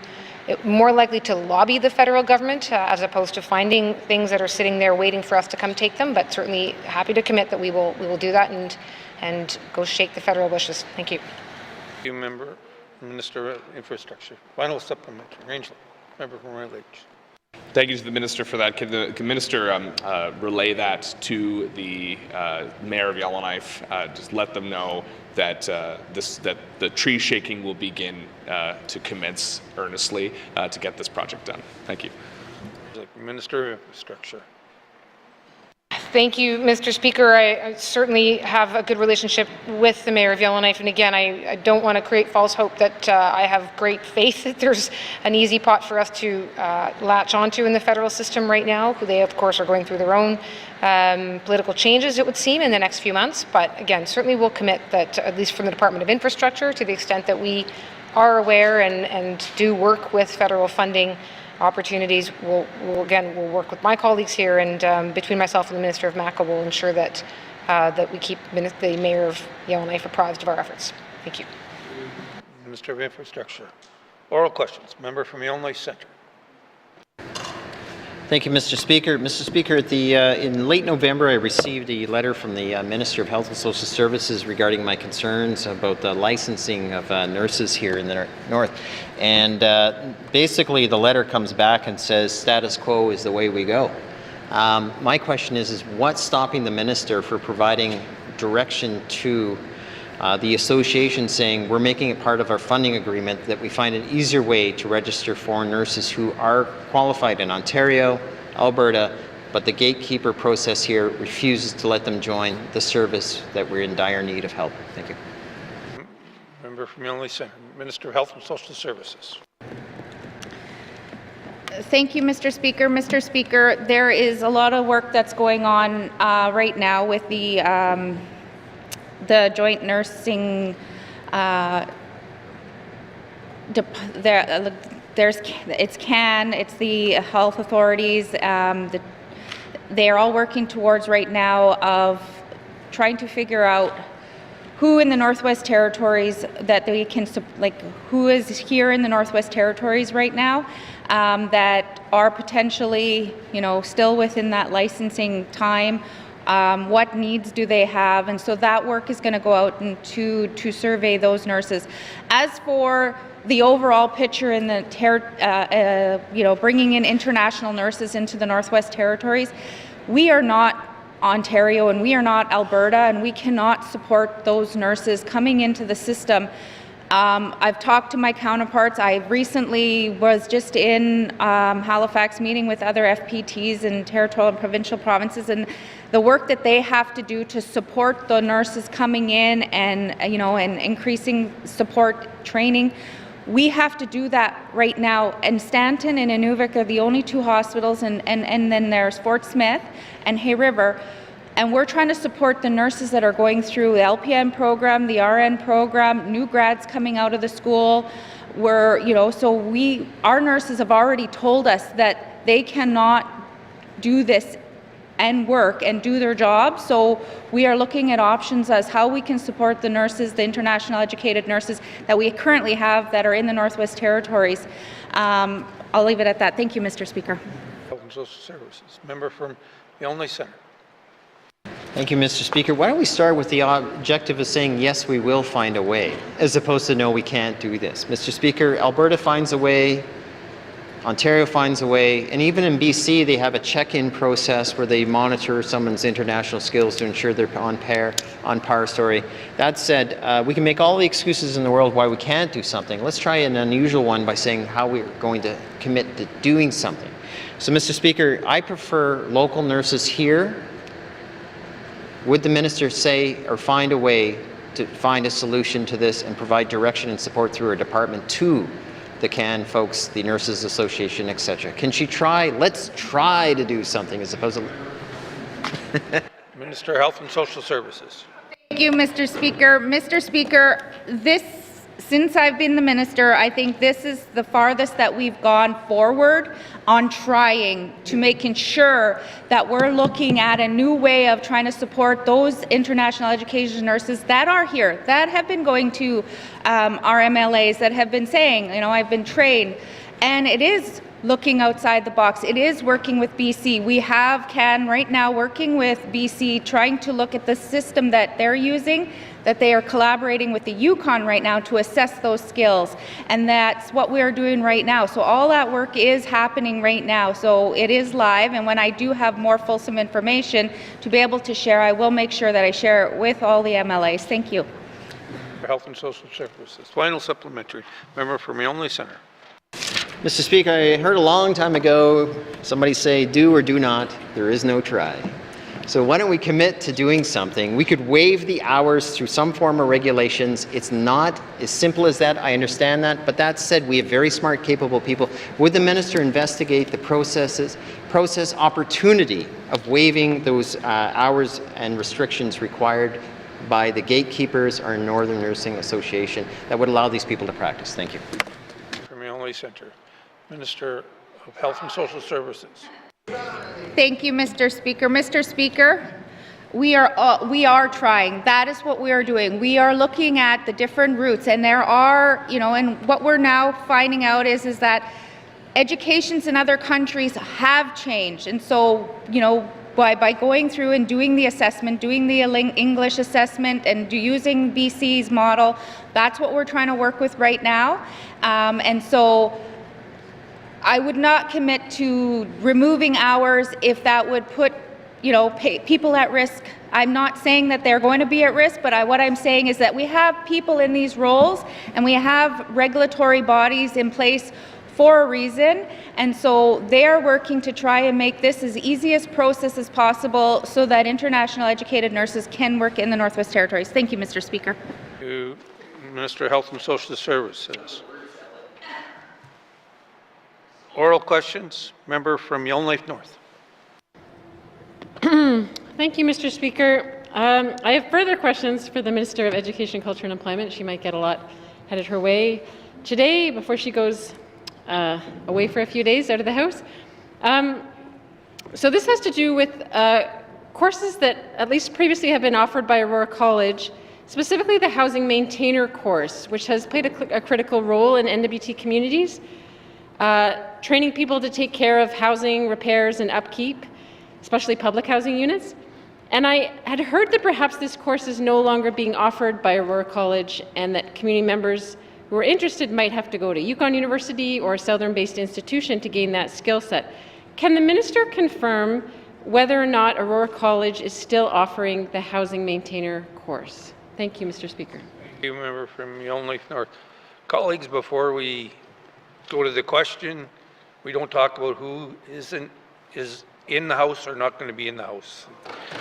So please be reflective of that. Minister of Education, Culture and Employment. Thank you, Mr. Speaker. Mr. Speaker, I certainly have oversight over post-secondary in the Northwest Territories, and it's the Aurora College Board of Governors who has oversight over the operations of the college. But it is my understanding that the program is still being delivered at the college. But I think it's worth noting that not every single program is delivered in every single term at the college. Thank you. Minister of Education, Culture and Employment. Member from Yellowknife North. Thank you, Mr. Speaker, and I apologize for that oversight. Does the minister happen to know whether programs such as the Housing Maintainer program or even the Building Trades Helper program is offered only at the campus communities, or whether it's being offered in other NWT communities where people live to be able to take those courses? Thank you, Mr. Speaker. Member from Yellowknife North, Minister of Education, Culture and Employment. Thank you, Mr. Speaker. Mr. Speaker, the Apprenticeship Housing Maintainer program is delivered at the Thibachik campus in Fort Smith, but it's my understanding that there may have been opportunities in the past for the non-apprenticeship version of that course to be delivered in other communities. Thank you.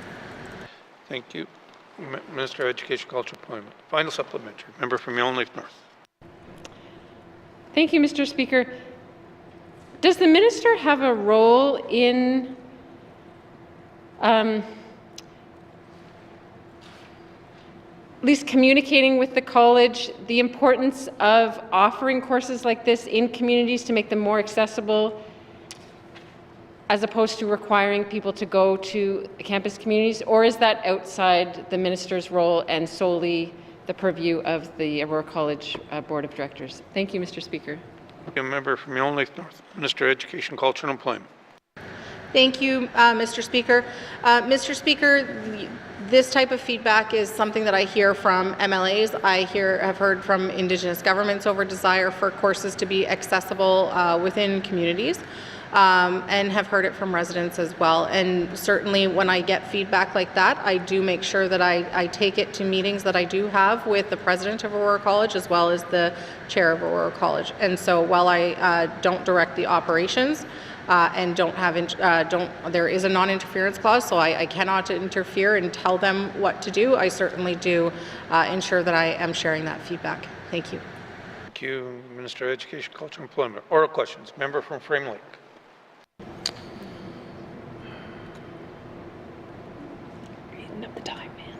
Thank you, Mr. Speaker.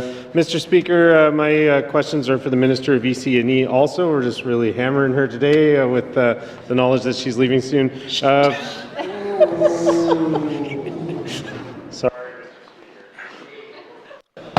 Us new members are still getting used to all these rules. Question. Mr. Speaker, for our mandate item, grow and enhance the northern workforce, what specific problem or problems are we trying to address with this high-level goal? Thank you, Mr. Speaker. From Frame Lake, thank you catching your mistake. Minister of Education, Culture and Employment.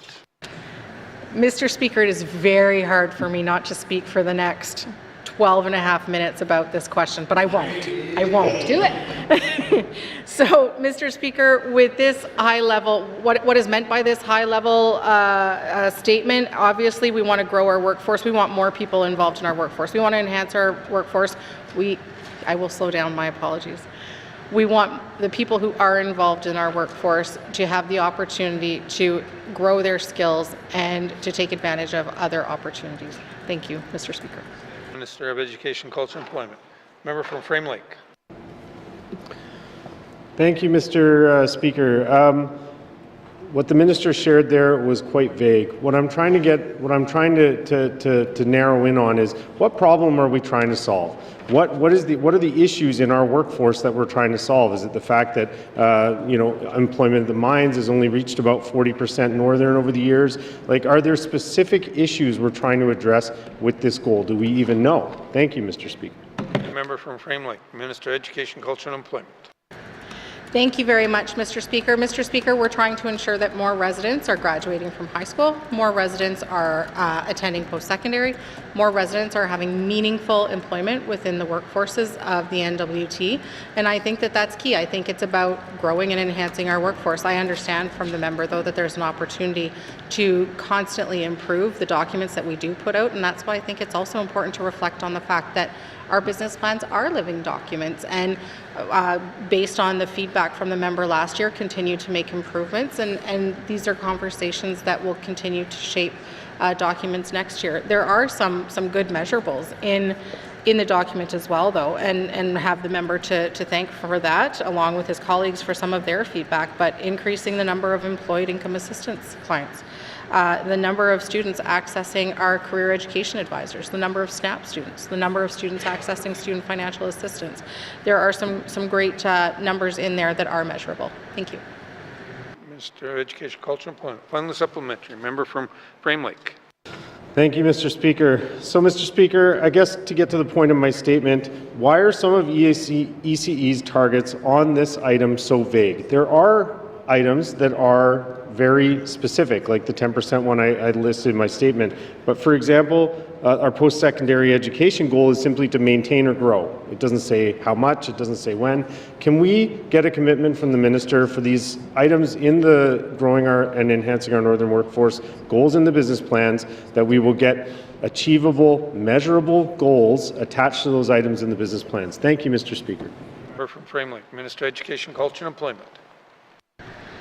Thank you very much, Mr. Speaker. Mr. Speaker, the member certainly has my commitment to treat this living document just as such, a living document that continues to grow and continues to get better every year. Thank you. Minister of Education, Culture and Employment. Oral questions. Member from Nunavut Lake.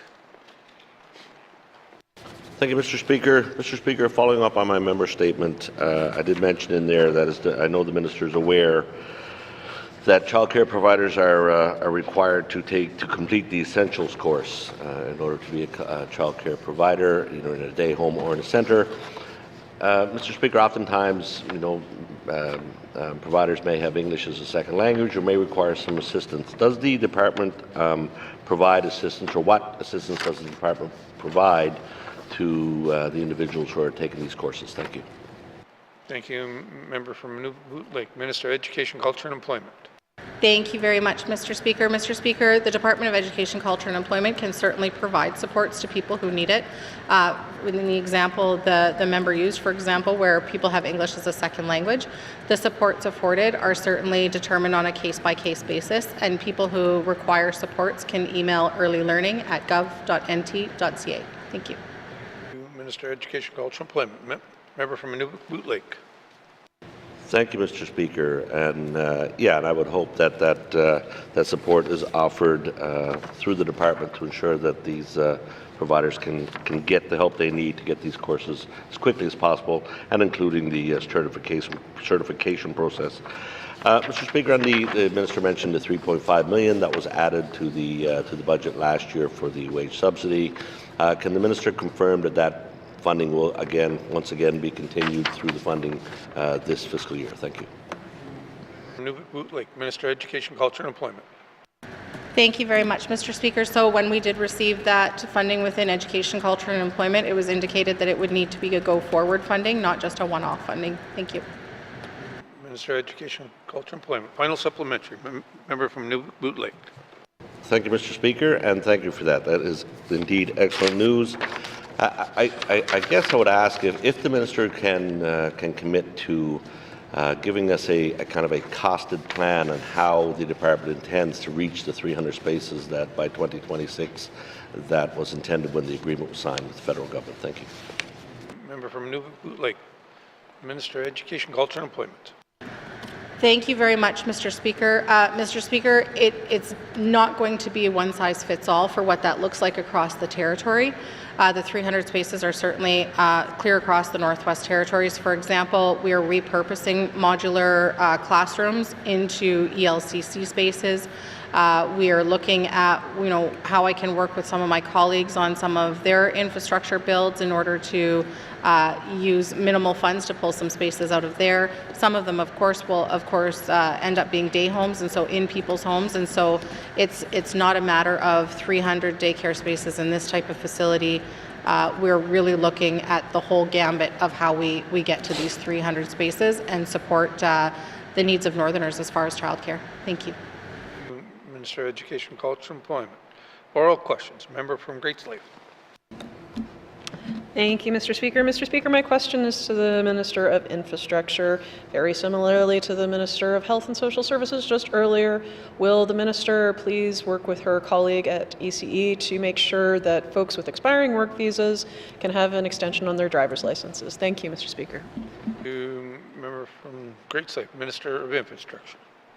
Thank you, Mr. Speaker. Mr. Speaker, I believe at least one, if not two or three, such requests have already come in, and we certainly will do our best to make sure we're coordinating with all colleagues here for folks to the best of our ability that there's not a delay or that there's an ability to be a bit flexible where feasible. Thank you.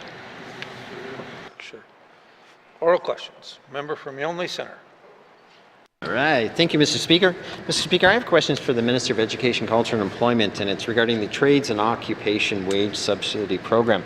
Mr. Speaker, employers who, tradespeople that is, can hire trades apprentice up to 3,200 hours, and they can help through a subsidy program for a max of $9 per hour, I believe, for a male apprentice, and up to $16 an hour for a female apprentice.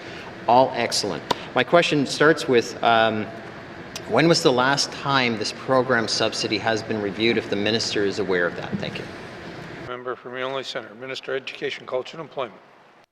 Thank you very much, Mr. Speaker. Mr. Speaker, unfortunately, at my fingertips right here, I couldn't share with the member the history on when that was increased, but I do believe that there was work done on this in the 19th Assembly. Thank you. Thank you, Minister of Education, Culture and Employment. Member from Yonley Centre. Mr. Speaker, we often talk about not getting enough tradespeople into the program, into the system. Often I hear from employers who are tradespeople saying they can't afford to hire a tradesperson. It's not the subsidy program that's the problem. It's actually the bridge to the solution. In other words, they can't make enough money on the first and second year of the the apprentice, and hence, they don't want to take someone on because they're struggling in the management.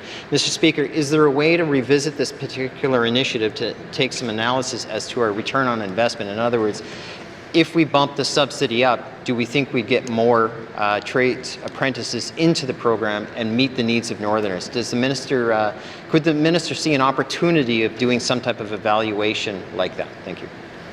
Thank you, Member from Yonley Centre. Minister of Education, Culture and Employment. Thank you very much, Mr. Speaker. Mr. Speaker, I certainly see the value of trades across the Northwest Territories and want to ensure that we're always looking at more ways to attract people within this field. That's why we also have the SNAP program, where we also support wage subsidies for high school students to get involved. And so I have not been contacted by employers who are feeling that this is particularly the area where they're struggling. There are certainly other ideas that have been afforded to me, and I invite all opportunities to chat with anybody about our trades opportunities. Thank you. Minister of Education, Culture and Employment. Final supplementary. Member from Yellowknife Centre. Thank you, Mr. Speaker. Mr. Speaker, I guess to my question again, would the minister be willing to take on some type of evaluation to see if we can get more more apprentices into the trades by adjusting or meeting further needs of the employers who end up spending a lot of money and time and energy that they can't get as a return by constantly mentoring. And that's the key to the program, obviously, but it's a financial loss for them for the first 2 years to get ahead. So I'm asking, would she commit to reviewing this and doing some analysis to see if we can get a better return and more people in the trades and in the communities and the Northwest at large? Thank you. Member from Yellowknife Centre. Minister of Education, Culture and Employment. Thank you very much, Mr. Speaker. Mr. Speaker, currently in the Northwest Territories, and I believe I shared this statistic last night, there's over 330 apprentices in the Northwest Territories, a number I think that we should all be very proud of, and continuously working to see that grow. 47% of those apprentices are Indigenous NWT residents, and currently right now we're in the middle of a 2-year extension to our apprenticeship trade and occupational certification strategy, and so surely at the end of that strategy we'll be looking for a reset, and this is a great time to incorporate some of the work that the member is talking about. Thank you. Minister of Education, Culture and Employment. Oral questions. Oral questions. Written questions. Written questions. Returns to written questions. Returns to written questions. Replies to Commissioner's address. Replies to the Commissioner's address. Petitions. Petitions. Reports of Committee of Review of Bills. Member from Yellowknife Centre. Thank you, Mr. Speaker. Mr. Speaker, your committee would like to report on its consideration of Bill 11, an act to amend the Motor Vehicle Act. Bill 11 received second reading in the Legislative Assembly on November 1st, 2024, and was referred to the Standing Committee on Economic Development and Environment for review. The Standing Committee held a clause-by-clause review of the bill on February 13th, 2025 with the Minister of Infrastructure. Committee moved to amend 3 clauses in Bill 11 and the clause-by-clause review, during the clause-by-clause review. The Minister of Infrastructure concurred with all 3 amendments. Mr. Speaker, the committee reports that Bill 11, an act to amend the Motor Vehicle Act, is ready for consideration in Committee of the Whole as amended and reprinted. Thank you, Mr. Speaker. Member from Yellowknife Centre. Bill 11 stands referred to the Committee of the Whole. Reports of standing and special committees on review of bills. Reports on standing and special committees on the review of bills. Reports on standing special committee. Tabling the documents. Minister of Health and Social Services. Mr. Speaker, I wish to table the following document, Government in the Northwest Territories Response to Committee Report 16-20(1), Report on the Statutory Review of the Mental Health Act. Thank you, Mr. Speaker. Thank you, Minister of Health and Social Services. Tabling the docket, Minister of Finance. Mr. Speaker, I wish to table the following document, Government of the Northwest Territories Response to Committee Report 19-20(1), Report on the Statutory Review of the Cannabis Legalization and Regulation Implementation Act. Thank you, Mr. Speaker. Thank you, Minister of Finance. Table of documents, tabling of documents. Notice of motion, notice of motions. Motions. Motions. Notice of motions for first reading of bills. Notice of motions for first reading of bills. First reading of bills. First reading of bills. Second reading of bills. Second reading of bills. Consideration Committee of the Whole of bills and other matters. Bill 12, table document 275-20 brackets 1 with the member from the Date Show in the chair.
I now call the Committee of Whole to order. What is the wish of the committee?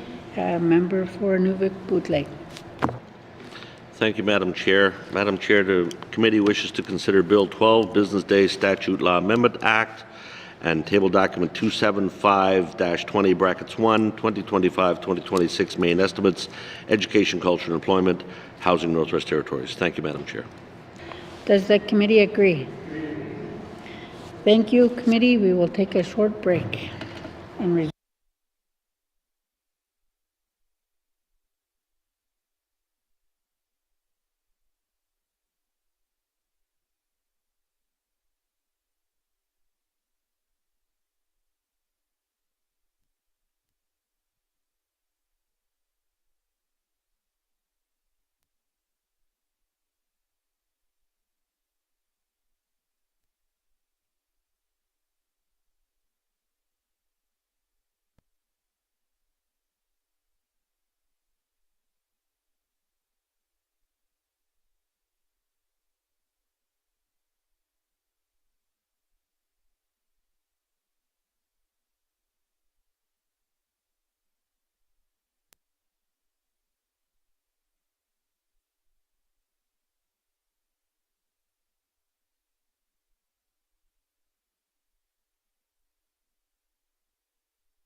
Committee, we have agreed to consider Bill 12, Business Day Statute Law Amendment Act.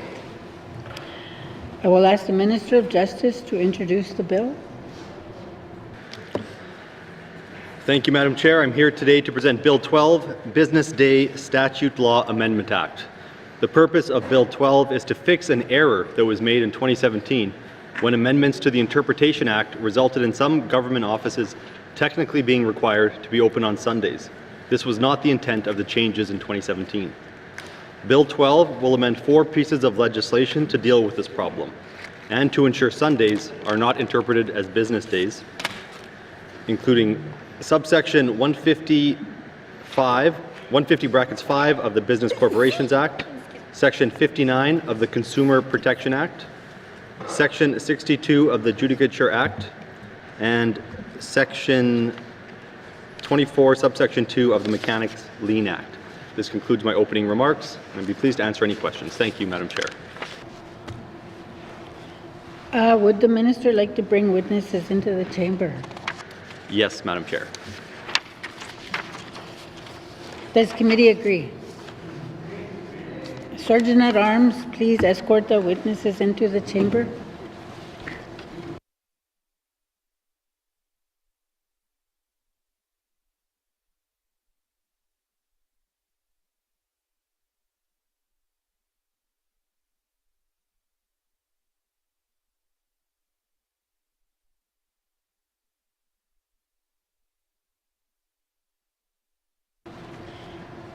Minister, please introduce your witnesses.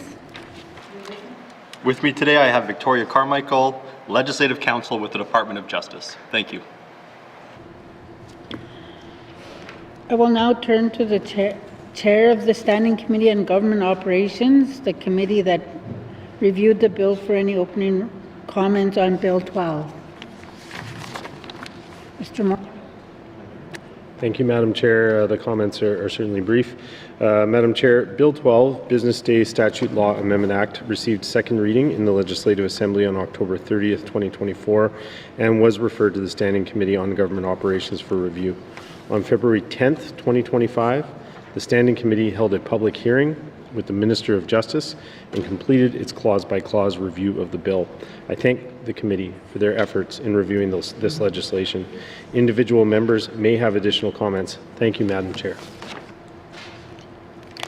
I will now open the floor to general comments on Bill 12.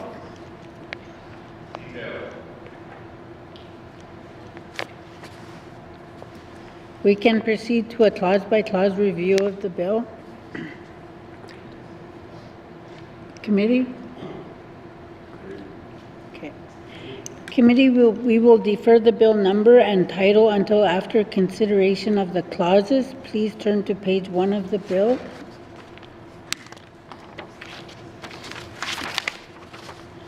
Clause 1, does the committee agree? Clause 2, does the committee agree? Clause 3, does the committee agree? Clause 4, does the committee agree? Bill 12, Business Day Statute Law Amendment Act, does committee agree? To the bill as a whole, does committee agree? Does committee agree that Bill 12, Business Day Statute Law Amendment Act is now ready for third reading? Thank you, committee. Does the committee agree that this concludes our consideration of Bill 12, Business Day Statute Law Amendment Act?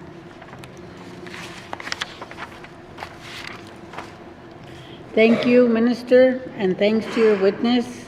Sergeant at Arms, please escort the witness from the chamber.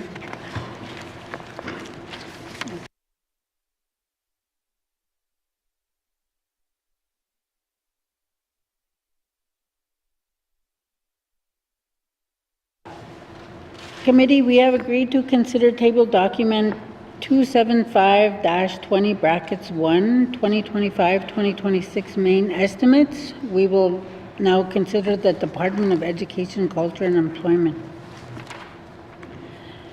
And committee, we will resume where we left off. Please return now to the departmental summary found on page 29 and revenue summary information items on page 30 and 31.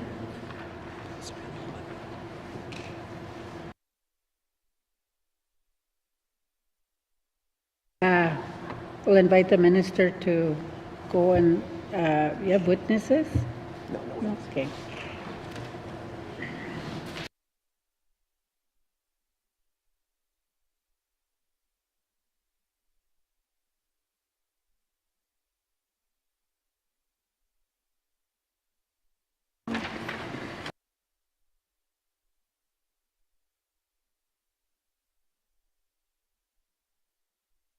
On page 30 and 31, are there any questions? Member for Yellowknife Centre. Thank you, Madam Chair. Madam Chair, I'd like to move a motion. I move that $5,250,000 be deleted from the 2025-2026 main estimates for the Department of Education, Culture and Employment. Thank you, Madam Chair. And I'll speak to it at the appropriate time.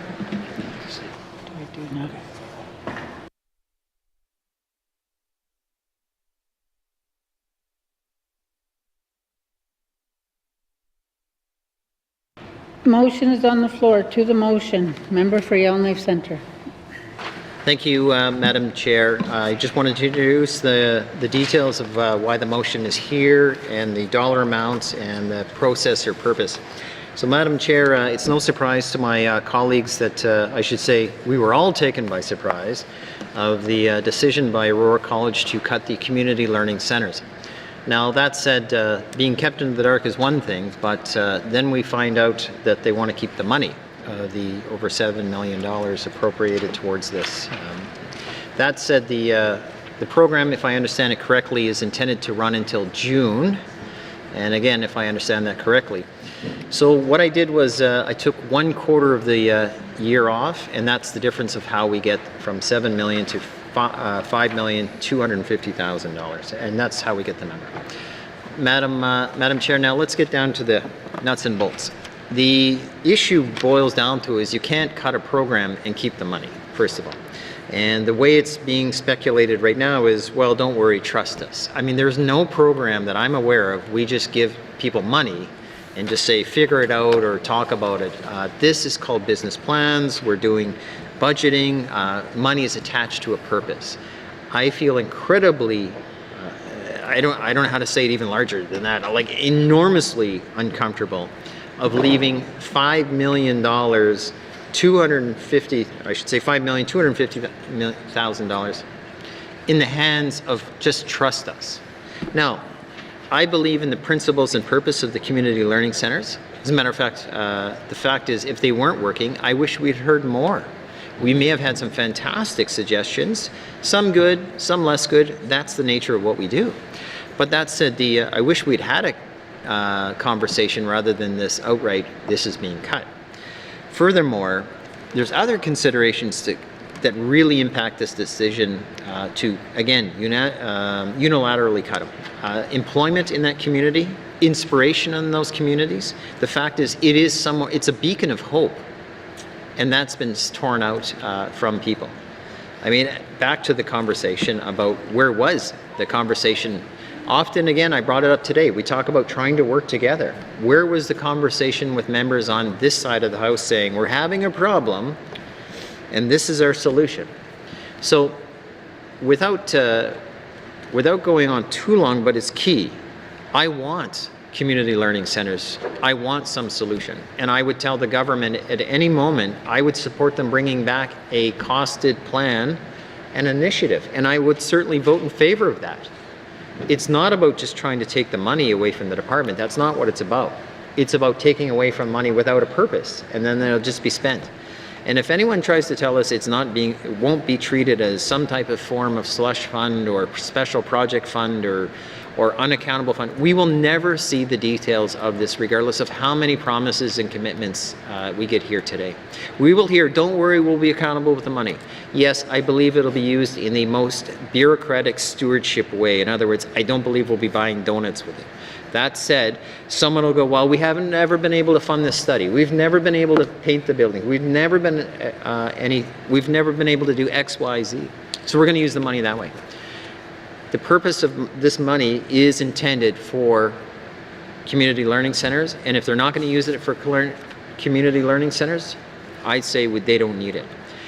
And the last piece, and I want to go back to what I said earlier about this, is the fact that I actually support them bringing forward a plan, and I will vote in favor of it. Heck, I'll even move a motion for the government if they want, even though I can't move a money bill to increase. But the thing is, we need to find a solution. And if they come back and say, hey, we've got a $5 million solution, we've got a $6 million solution for better education in the communities, opportunities, again, beacons of hope for people. We cannot give up. We must be relentless in this. I'll be voting in favor of those things. And to tie this back, when our government is, if I know the round number somewhat correctly, it's about $3.2 million away from the fiscal wall. Is now a time to be giving away money that isn't directed to a specified purpose, that kind of money? So, Madam Chair, I do look forward to some feedback from my colleagues. I will respect their positions and directions. If they have questions, I will attempt to offer some thoughts or observations about a way forward at the very end, if given an opportunity. And so I don't forget, of course, I'll be asking for a recorded vote on this particular motion. That way we don't miss the opportunity of saying who stands on this particular challenge. Thank you. A motion is on the floor. Member for Range Lake. Thank you, Madam Chair. Madam Chair, I support the motion under consideration by the House or by the committee. The member, I think, has laid out the rationale for it quite elegantly, which is we're all very aware that this decision was made unexpectedly. The decision was made unexpectedly, but the rationale behind the decision has been known, I think, to the college, to the minister, to the department for quite some time. But the timing of it was, of course, surprising to this House and to the department. So when we see something like that, I think we have to be responsible to what the consequences of that are. And in this case, it's reducing the total amount of grant that's being provided to Aurora College. I have grave concerns that I've already spoken about many times in this chamber about the progress or lack thereof that Aurora College is making towards its goals. I think we're overly optimistic on those timelines. I question whether or not we are going to be in a position to actually be arm's length with this institution. It's not even an institution, with this public agency. And until such time as it is let go, we still manage it like a public agency. So the fact that they could blindside the minister responsible like this is not good. It is not good for the continued management of the college. It's not good for our collaboration, cooperation, and understanding of how we're working together to build a post-secondary future for the Northwest Territories. And we still don't have daylight on a number of issues that are very pressing to my constituents: a proper campus for students in the North Slave, and ultimately an institution that students want to go to. We built an institution for communities, not an institution for students. And this kind of decision just demonstrates that, where we are leaving adult learners in communities out in the cold with no plan to replace it. And there's going to be a briefing that we'll all hear about. That's great, but that's well after the fact the decision was made with no real understanding of what comes next. So until we see that plan, I think this is a very strong message to send, that we can't just keep approving or throwing good money after bad. We can't approve plans that don't exist, and we have to be responsible for taxpayer dollars at a time when we are very close to our borrowing limit. And furthermore, when the government has singled one of its key priorities is restoring balance. And $5 million, when you're $3 million away from the debt ceiling, is a lot of money. And, to other things, I just spoke of a water pipeline that's in dire need of replacement. I'm sure the City of Yellowknife would appreciate $5 million from our capital budget being allocated to that, or into municipal and community affairs funding formula. $5 million could go a long way to my colleague in the Sawtoo, who's been fighting for his winter roads, for the Mackenzie Valley Highway, for other things that are needed. For my colleague in Tunade-Willade, who's been waiting for a school replacement for many years. $5 million in a small jurisdiction goes a very long way. And if Aurora College has said we don't need this money, we're closing these centers, then let's put it where it is needed, in other communities, for Northerners who need it, where there's urgent projects and urgent needs. So I support this. And I hope the committee does as well, so we can move forward and invest these limited dollars in where they're most valuable. And quite frankly, the college has told us we don't need this money, we don't want to do this program anymore. So let's take them on their word and reallocate this money into the higher priority areas of this government. Thank you. You're here. Now I will go to member for Yellowknife North. Thank you, Madam Chair. So I won't be supporting this motion. I agree that the loss of the community learning centers has been devastating, and I think this motion goes the wrong direction towards righting that wrong. I do think that the Department of ECE needs to expedite or as quickly as possible untangle the exact amount of funding to take away from the allocation to Aurora College that would have gone to these community learning centers. I know that still has to be worked out because there's some aspects of adult education that the college is continuing to do, but as soon as possible we need to figure out exactly what money that they're not going to be using for community learning centers, but then use that money to put into other organizations who can do this absolutely critical work that we've all recognized needs to be done. So whether that's a nonprofit, Indigenous governments, other organizations out there who do believe that we need community-based adult learning and have the means to perhaps do it better or more innovatively than Aurora College has been able to do. So, I mean, I'm hearing somewhat contradictory messages here. On the one hand, I'm hearing how important the community learning centers and adult learning is, but I'm also hearing of all these other things we could spend that money on instead. And my fear is that as soon as we take this $5 million, more than that, I don't have a copy of the motion, I didn't get a copy, but just over $5 million away from ECE and just away from their general pot, that money is going to quickly find its way to something else. And it will be a drop in the bucket in the pot of a major infrastructure project like a road, but it makes a huge difference to take that away from education, learning, and literacy. So we need to keep it in the ECE pot and make sure that it's used for literacy and community learning the way it was intended to, and just have it be reallocated to another organization that's willing to do that. And so I think we need to keep it with ECE in order for them to make that turnaround as short as possible once they figure out who else might be willing to step up and offer these services. So for that reason, I won't be supporting this motion. Thank you, Madam Chair.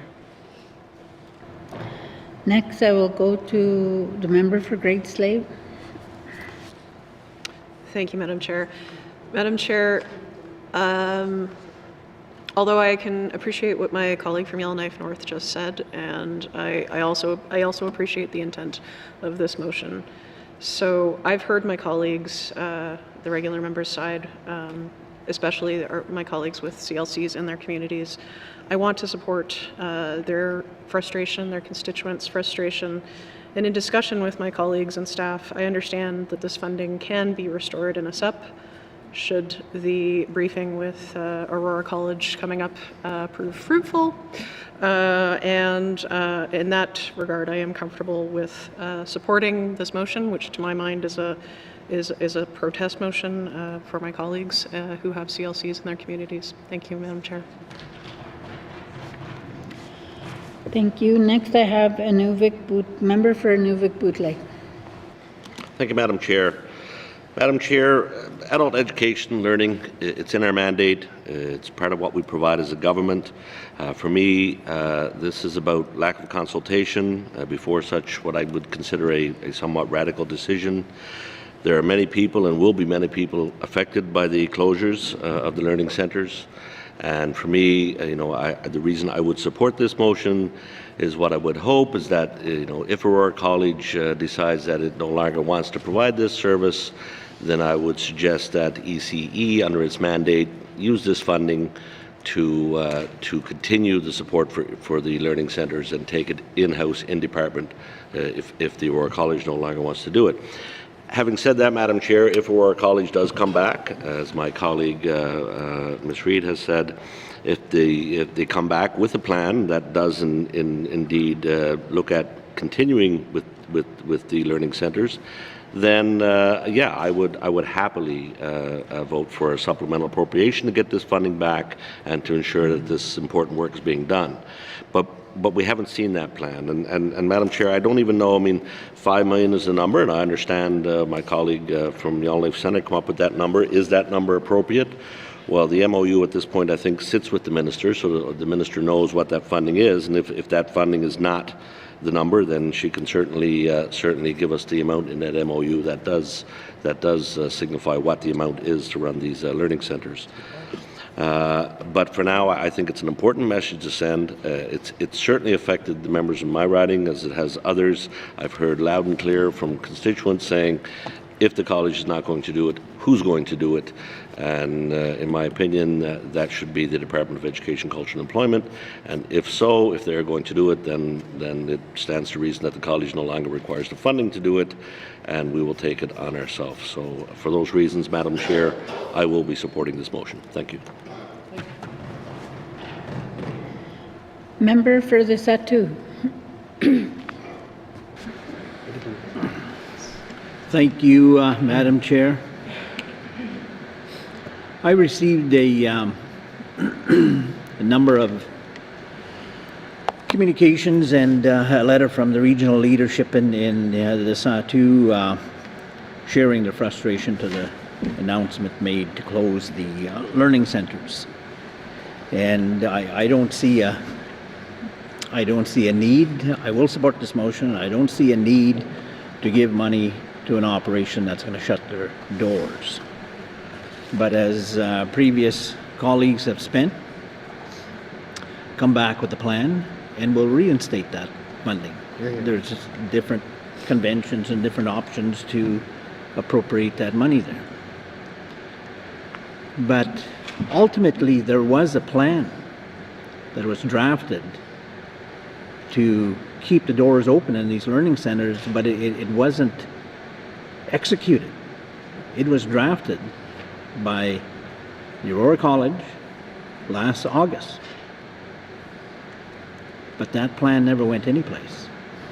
It was hidden to provide a demonstration that we only got 21 students, 19 students, so I don't see any value in these learning centers. No. We have talked numerous times on the customer base for trades training. And I'm excited to support and use any avenues available to improve on our skills trades in preparation for the Fort Good Hope Construction Centre, who's going to be taking the initiative to address a crisis we have. We need more homes.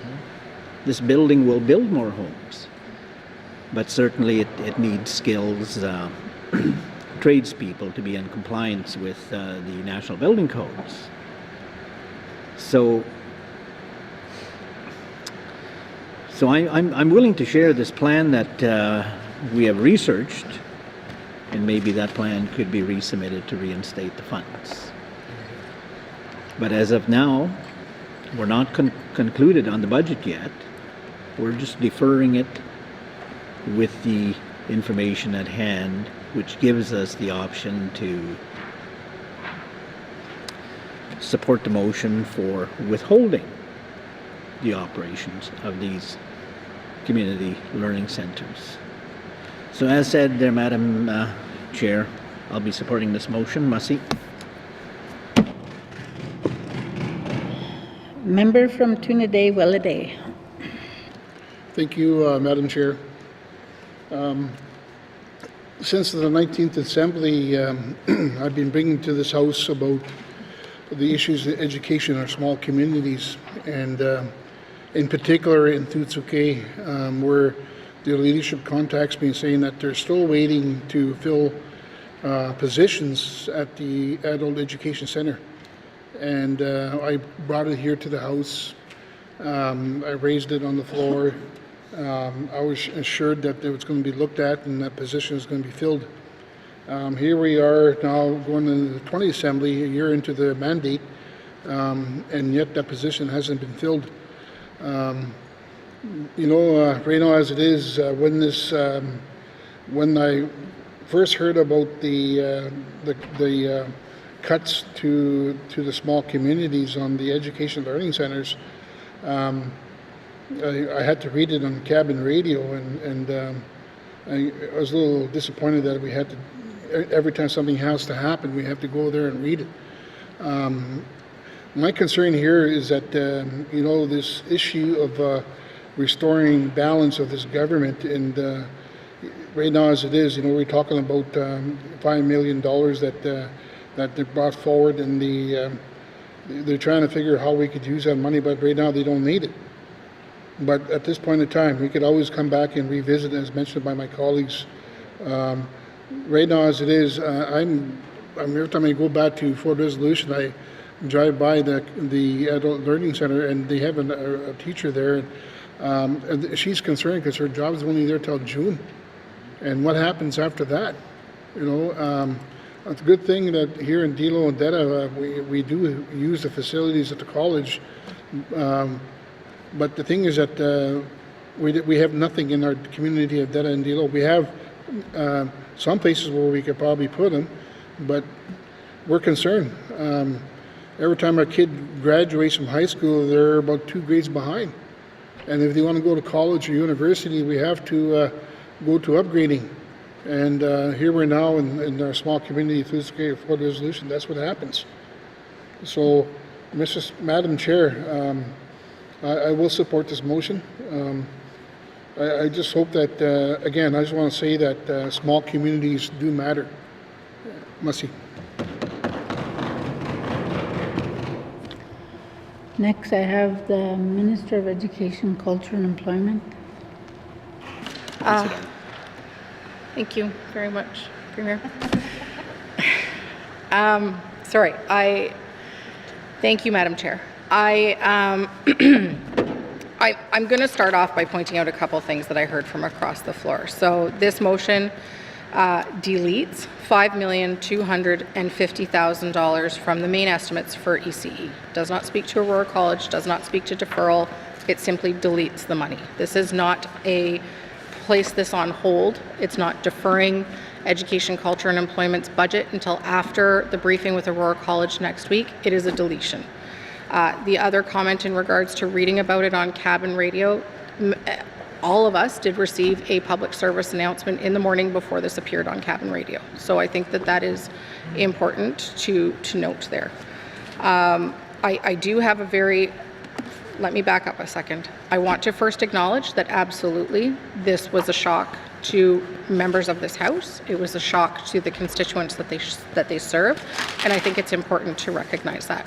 I think it's important to also recognize that would we have liked to have had a more strategic rollout of this announcement where people are made aware of what the forward working plans of Aurora College are as far as adult education, especially in our small communities, is 100%. I absolutely agree with members that they would have liked to have known right up front what the plan is.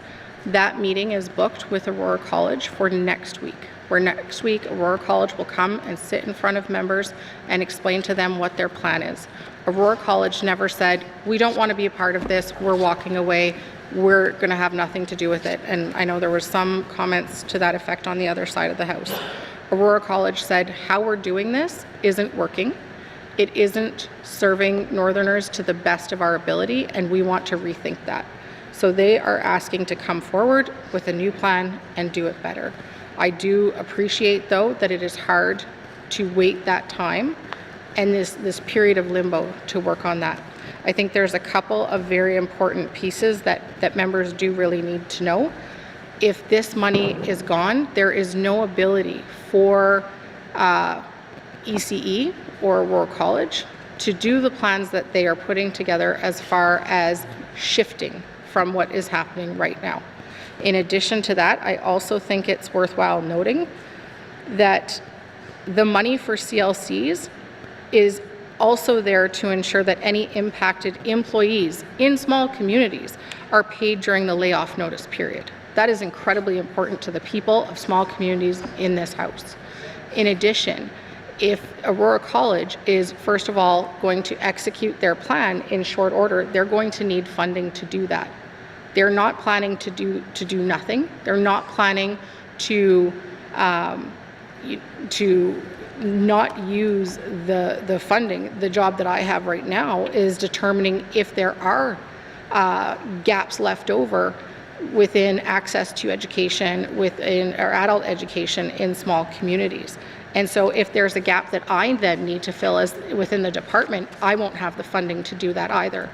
I also think it's imperative that I point out that the amount indicated within this motion is about double the amount of the MOU, the Memorandum of Understanding for Adult Learning and Basic Education, between the Department of Education, Culture and Employment and Aurora College. So this even goes beyond that.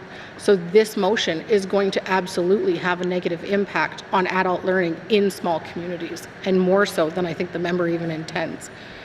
I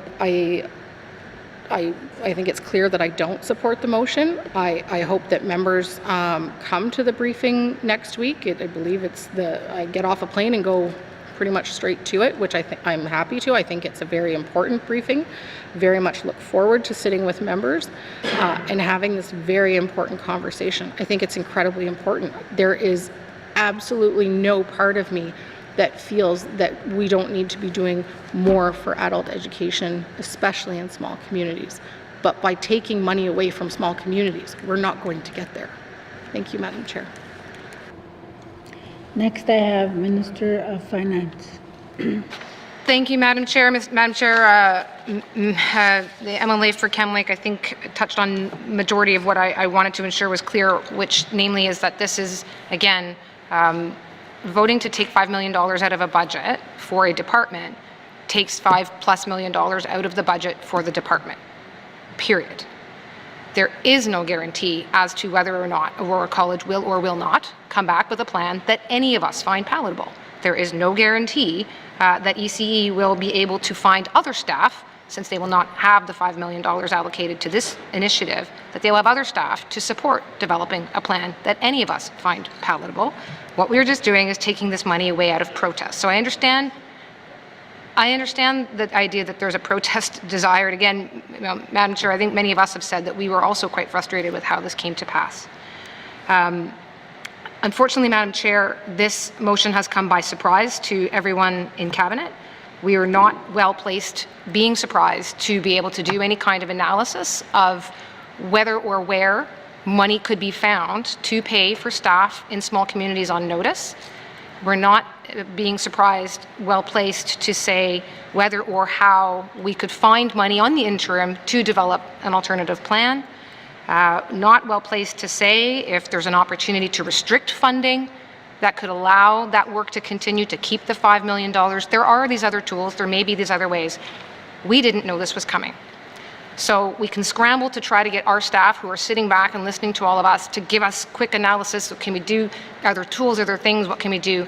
But Madam Chair, being surprised on the floor like this doesn't give us the ability to utilize the public service to support the desires of the Assembly, to support the small communities and support community learning centres, which all of us have said on many occasions, both one-on-one with members as well as here, that this is what we all want. So, Madam Chair, there is a budgeting process that we go through in this building, where the Chair of AOC and myself will sit down, where we discuss concerns, we can discuss deletions, we can discuss additions, we can discuss changes, we can discuss policy changes. That has been the process now that I've been a part of for 11 budgets, including this one. It has been often ripe with many different types of topics, including things like this, where there is a dissatisfaction. And ultimately, by that process, we come forward, and at the end of it all, in the last while, you would see the Minister of Finance stand up and make a number of commitments, changes, both deletions, additions, policy changes that reflect desires of this Assembly. So, Madam Chair, I would urge our colleagues, all of colleagues in this House, to consider using that process, one that allows us to have some time to analyze what impacts there are, so that we can make changes that are meaningful, so that we can affect programs in a reasonable way, so that we can ensure that our staff are supported to make these changes, and that we're not being asked to do them on the fly, not knowing necessarily what those impacts are, how they impact people, real people, and but actually trying to find a way to really trying to find a solution. So there's a meeting next week that a member from Cam Lake has mentioned with the Aurora College. It gives us time from finance to look at where the money is and what it's actually being spent on for community learning centres, and ultimately find a path forward so that communities with community learning centres can use those facilities, get students into them, keep their staff, and see the success. Thank you, Madam Chair.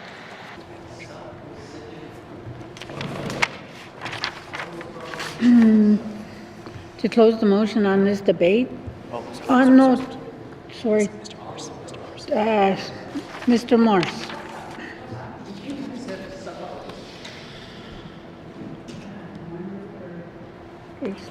Frame Lake. Member for Frame Lake, sorry. Thank you, Madam Chair. Madam Chair, am I allowed to ask a couple questions of the Minister during this time? No. No. You can make a statement or speak to the motion.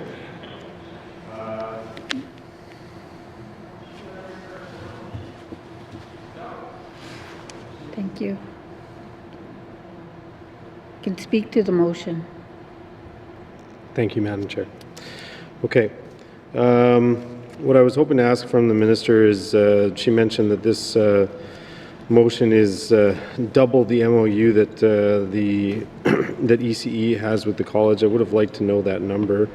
And the other question that I would have liked to have brought to the Minister is what in fact is her intention for dealing with this problem that Aurora College created for both us and themselves, in the sense that we suddenly found out, as the budget was already printed and hot off the presses, that we have a fairly significant pot of money with no intended purpose and no plan behind it. And so I do sympathize with the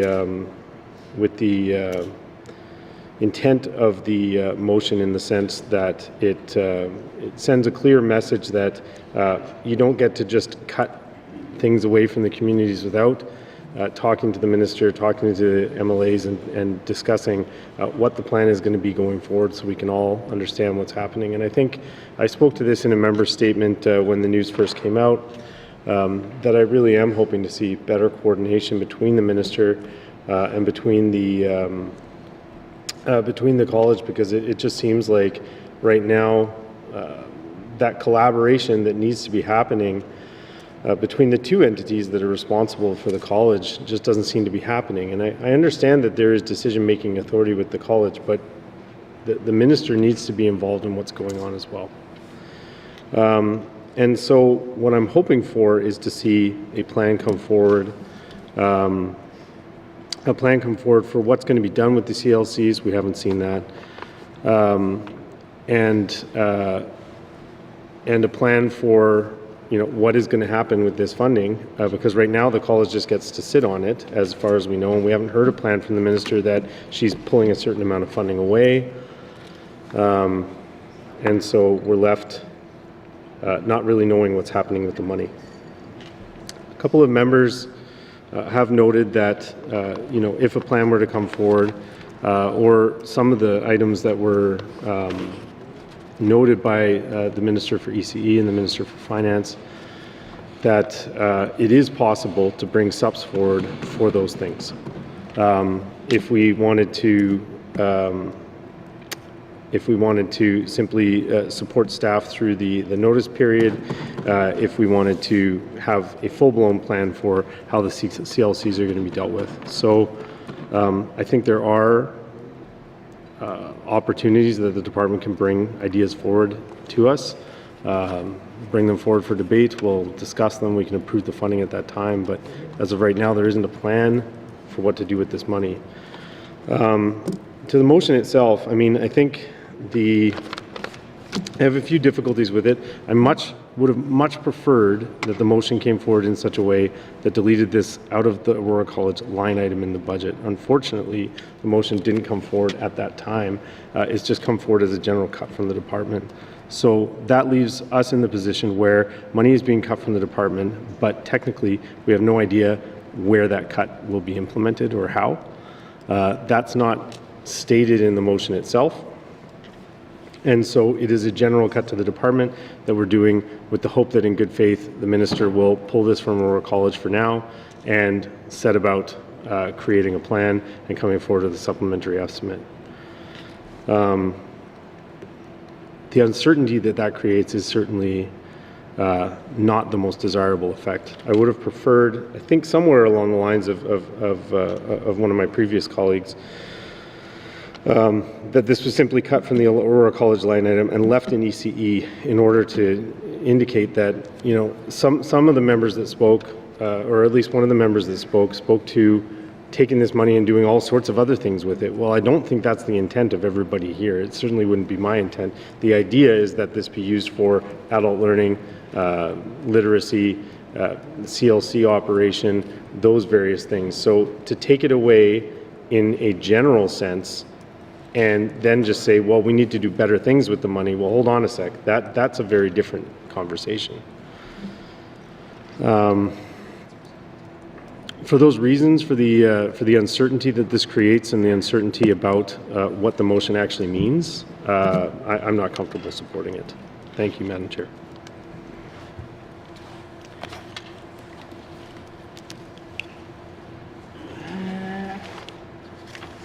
I will go to the member for Yellowknife Centre to close the motion, to close the debate on the motion. Oh, sorry. Member for Mafway. Thank you, Madam Chair. Madam Chair, I know that I did express my frustration too before. It would have been nice if there was more notice given to us to close the Community Learning Center. It's not just me, but my other colleagues have said the same thing too, where we ask the college to do more community-based training or offer more community-based program. Because some of our young people are not too eager to leave, but there's not much in the community. If the Community Learning Center program was not working, then they should have done more to deliver or to work with the community members or to work with the leaders as to what they can do for us or how we can work together to promote community-based program. So, and I've been advocating and talking about it too. It's not just now, I've been talking about it in the 19th Legislative Assembly. And right now, as we speak, there's a lot of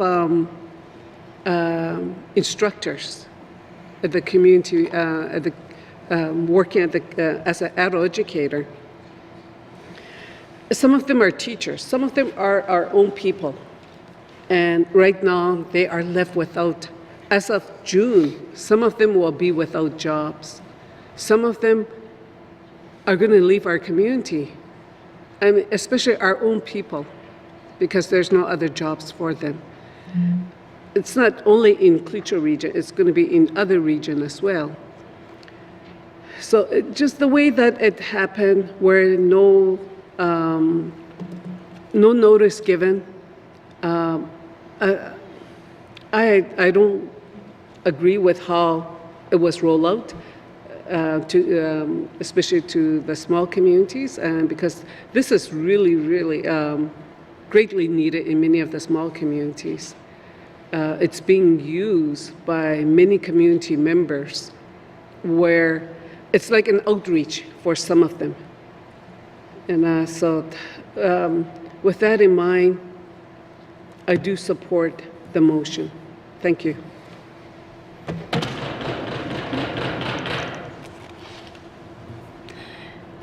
Member for Mackenzie Delta. Thank you, Madam Chair. With the uncertainty of what Aurora College is going to do within the near future in terms of the community learning centers and what's going to happen with the staff, if they do not come back with a plan that will meet the needs of the smaller communities. With this motion that we're going to be saying we're going to be using it for other initiatives, I think it's a little bit too early because, you know, we're having consultation with the Board of Governors and seeing what they say before we even know what they're going to do or if they're going to present a plan to us. And taking this money away from the department, not from Aurora College, from the department, and using it elsewhere. And hopefully the Board of Governors will come with a plan and saying that, you know, there are certain, maybe half of the community learning centers are able to keep their doors open for their community members, because it is important. I've always stated this, the education system. It started with the education system. If our education system was solid, then our graduating students wouldn't have to go to adult education just to get into a trades program of some sort.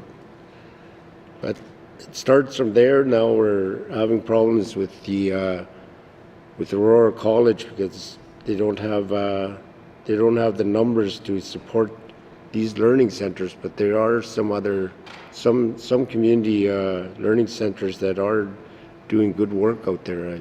I know from my community, at least, they're promoting adult education on the local radio station on a weekly basis, and that's something that's encouraging. But hopefully, maybe if they can amend this motion of some sort to say what, you know, if the Board of Governors come back with a plan that meets our needs, meet the needs of the communities, then this money will be going back towards the learning centers. It's frustrating to, you know, having to go back to your community and they ask you questions and you don't have the concrete answers, because I don't think anybody does right now. The Board of Governors will make it known to us next week what they're going to do. We're going to be given an opportunity to ask them questions and see what their plans are. But it's very frustrating in a small, a big territory with a small number of population. We find it very difficult to meet the needs of our communities that are spread out in a wide area. So hopefully we can come up, the Board of Governors can give us a plan so we can use that money towards adult education, because it's really needed. It's something that's needed in the communities. Like this, when I keep stating it, that it starts with the education, kindergarten to grade 12. That's what's failing us. It's not adult education that's failing us. It's kindergarten to grade 12. It's started with the governments before this one, and it's continuing. It's time to stop that, and maybe we'll have some good, strong leaders coming from the smaller communities. Thank you, Madam Chair. Thank you. I will go to the member for Yellowknife Center to close the debate on this motion. Thank you, Madam Chair. Madam Chair, I heard an opening with potentially a couple members who are trying to decide which way to go, and I think I can help clarify or aid in their final decision. So maybe if someone's leaning towards a yes but sitting on the no side, hopefully this will do it, or someone looking for the reason why it was sort of filtered or created this way, I'm hoping I can do that.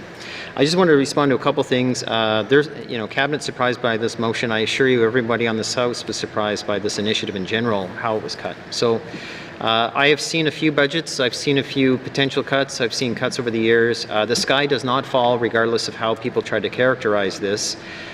Keep in mind that when a department receives access to its budget, it receives access to its whole budget at once in theory. So it draws down on it appropriately. So ultimately, it's not as if they're running from a negative deficit from the moment.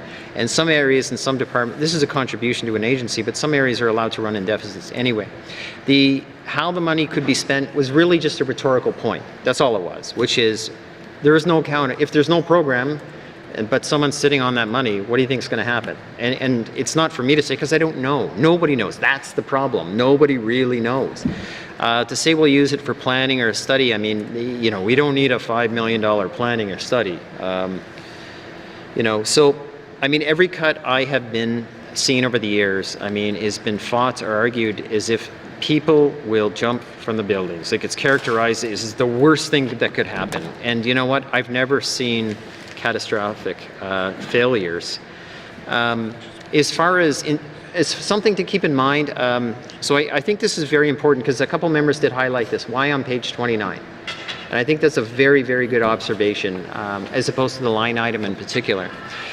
Because once the page item for information passed, it only then occurred that, oh my goodness, here's a solution to some of this problem. Unfortunately, it's too late to go back. And I say it's too late only because the government's known for naying unanimous consent for going back on stuff, extending stuff, so it just defeats the purpose. Now, anybody who's been to a committee meeting has seen internal transfers. This is exactly how they can balance this out. They can do this, they do this all the time. I do mean this when I say a SUP will set us free. We see supplementary appropriations constantly come, targeted at specific initiatives. They come out of nowhere. The government could even special warrant the money if they felt that any employee was at risk.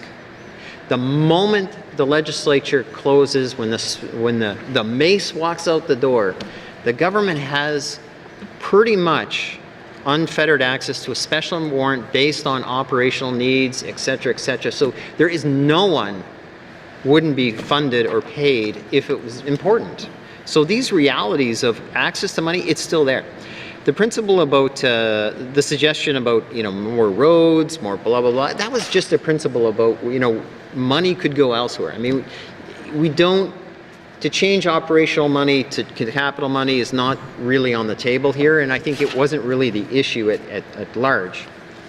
I mean, the government, don't forget, still has in the range of a $32 million contingency fund. So it's not as if it doesn't have money to fund within.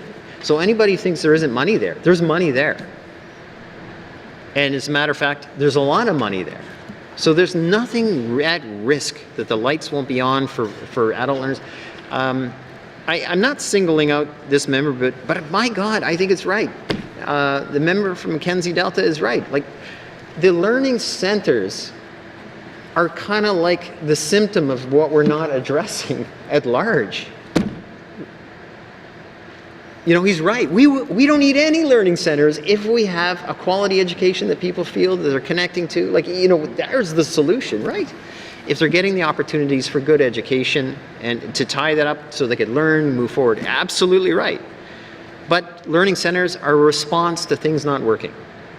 So when I hear plans, they can be funded within, the department has the government has a contingency budget. Employees are not at risk this old, they're paid money. No, there's plenty of money there through options. And again, I can't stress enough. I mean, there's internal transfers we see all the time. There's no reason the government can't do that and redirect it. They know what the principle and purpose is. And I'm sorry, but trust us is not a plan. And it's unfortunate that it had to come this way. I mean, Aurora College can run a deficit. The government, so I mean, they don't even need that support if they needed it. Lastly, Madam Chair, I do want to thank all members, even though I do want to thank members who had a different opinion. It doesn't mean I agree, but I do respect it. It's enlightening. And I can't stress this enough. You know, as a young person, I remember Friendship Center as being a beacon of hope. For me, you know, keeping some of us out of trouble. As a matter of fact, it probably saved us in many ways. Well, imagine community learning centers being somewhat similar, that you don't have the skills to help support your family or do better. This is what this is. These are lighthouses of hope. They're beacons of hope for people. They're institutions that are key. The jobs are critical to the community. This money can be replaced. All the government would have to do is bring back a plan and say, here it is, this is how much we need. So those folks who are leaning towards a no, that's all they have to do. And they can get it. They could special warrant it. So, Madam Chair, there is nothing in danger other than the cold, hard, stark reality of we won't accept, we're killing the program, but keeping the money. Thank you, Madam Chair. To the motion. Question has been called. Member has asked for a recorded vote. All those in favor, please stand.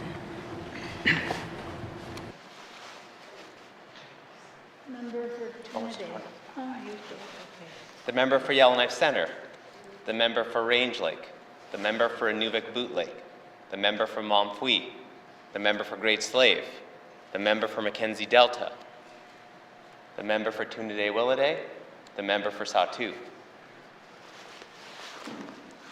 All those opposed, please stand. The member for Frame Lake, the member for Yellowknife North, the member for Thabatcha, the member for Yellowknife South, the member for Cam Lake, the member for Hay River North, the member for Hay River South, the member for Inuvik Twin Lakes, the member for Nunakput. All those abstaining.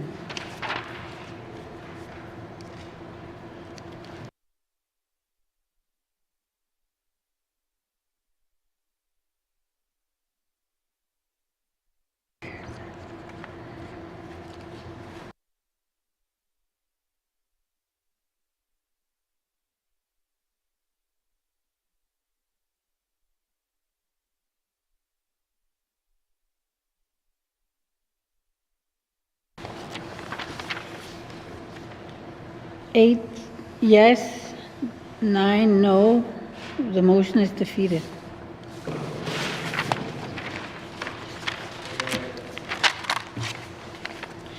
Committee, I will now call the Department Summary, Education, Culture and Employment Operations Expenditure, Total Department 2025-2026 Main Estimates. $403,245,000. Does the committee agree? Yes. Member for Inuvik Boot Lake. Thank you, Madam Chair. Madam Chair, I move that this committee defer further consideration of the main estimates for the Department of Education, Culture and Employment at this time. Thank you, Madam Chair.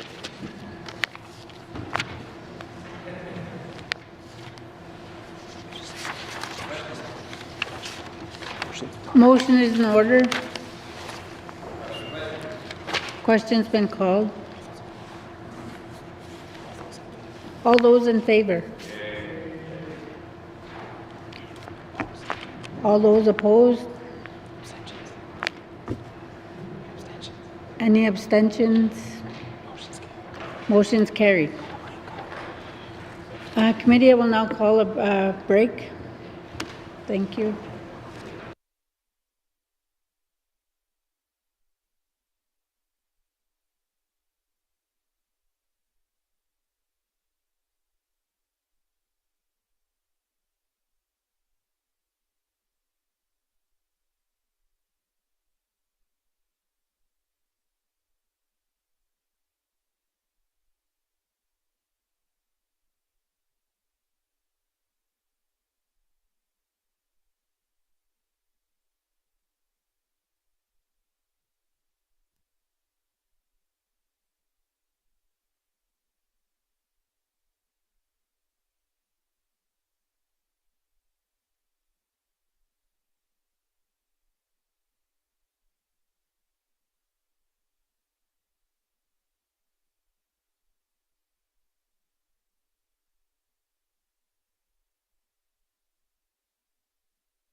Committee, we have agreed to consider table document 275-20 brackets 1, 2025-2026 main estimates. We will now consider Housing Northwest Territories. Committee Housing Northwest Territories is included in the main estimates as information, and the totals are not votable. We will continue to review these estimates as we have for the previous considered departments. However, we will not vote on the totals. If members have comments or questions, they can be raised at the appropriate time. Does the minister responsible for Housing Northwest Territories wish to bring witnesses into the House? Yes, please. Does the committee agree? Thank you. Sergeant at Arms, please escort the witnesses into the chamber.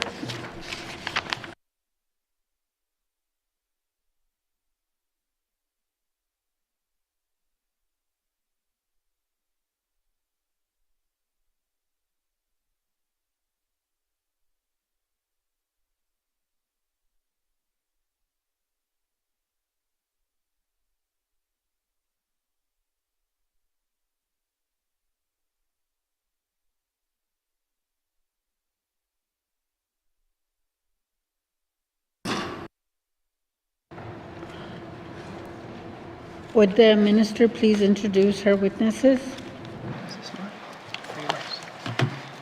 Sure, that's mine. That's yours.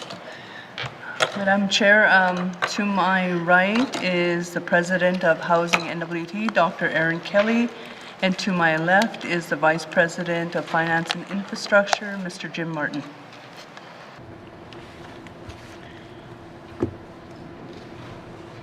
Does the committee agree to forego general comments on Housing Northwest Territories?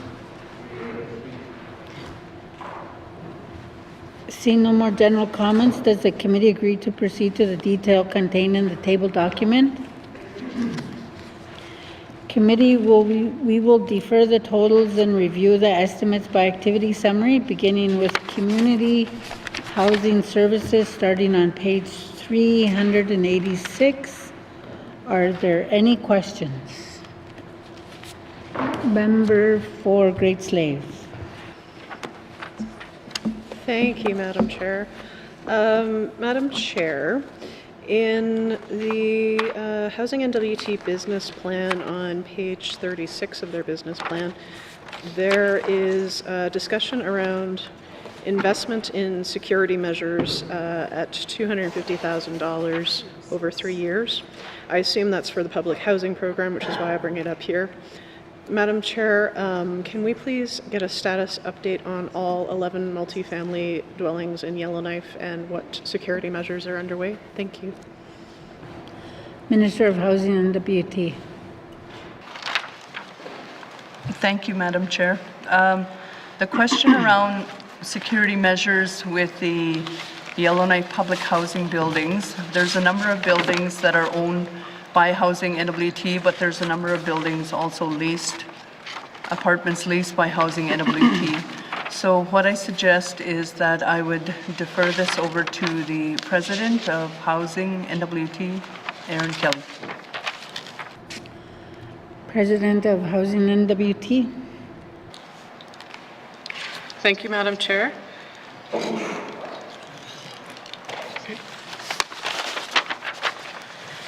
In May 2004, Housing NWT undertook security and risk assessments on 35 buildings in Yellowknife.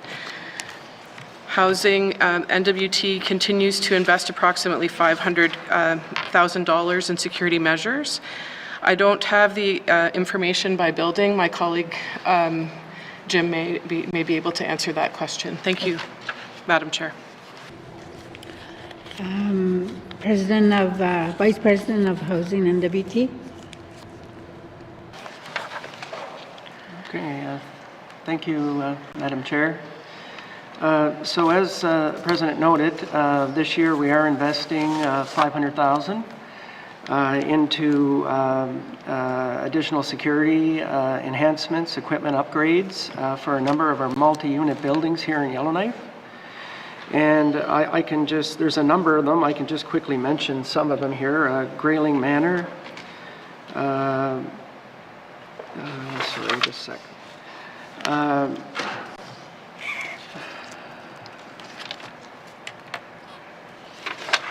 So Nordic Arms, Grayling Manor, Victoria Suites, Barrier Free, and Aspen Heights. Thank you, Madam Chair. Thank you. Member for Great Slave. Thank you, Madam Chair. Yeah, no, that's great to hear, and that it's increasing. As the minister knows, there are security concerns in a lot of rental units that are in my riding and Yellowknife at large, and it's good that Housing NWT is working on that particular item. I'm hoping that maybe the department, or Housing NWT I should say, could return with a detailed breakdown for members at a later time, but I'll leave that there for now. When it comes to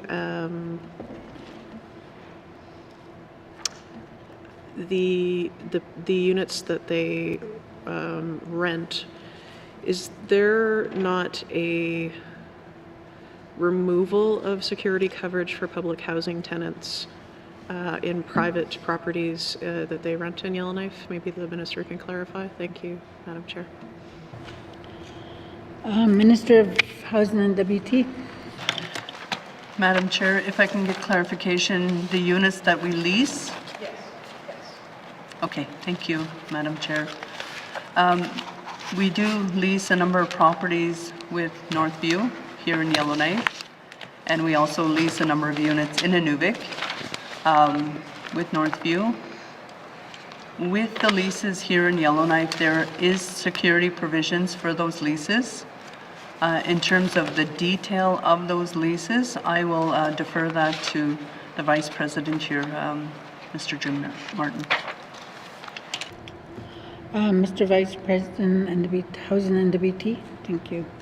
Yes, thank you, Madam Chair. Housing NWT continues to work very closely with our landlords, and in Yellowknife, that's primarily Northview REIT.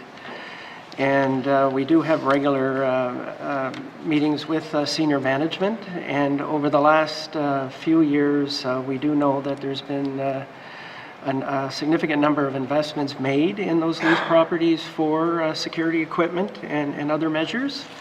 We're also in a partnership with Northview REIT right now to invest in additional security officers, basically, that work, and some are actually housed in the building, and they do regularly patrol the other leased units to ensure the safety for tenants. Thank you, Madam Chair.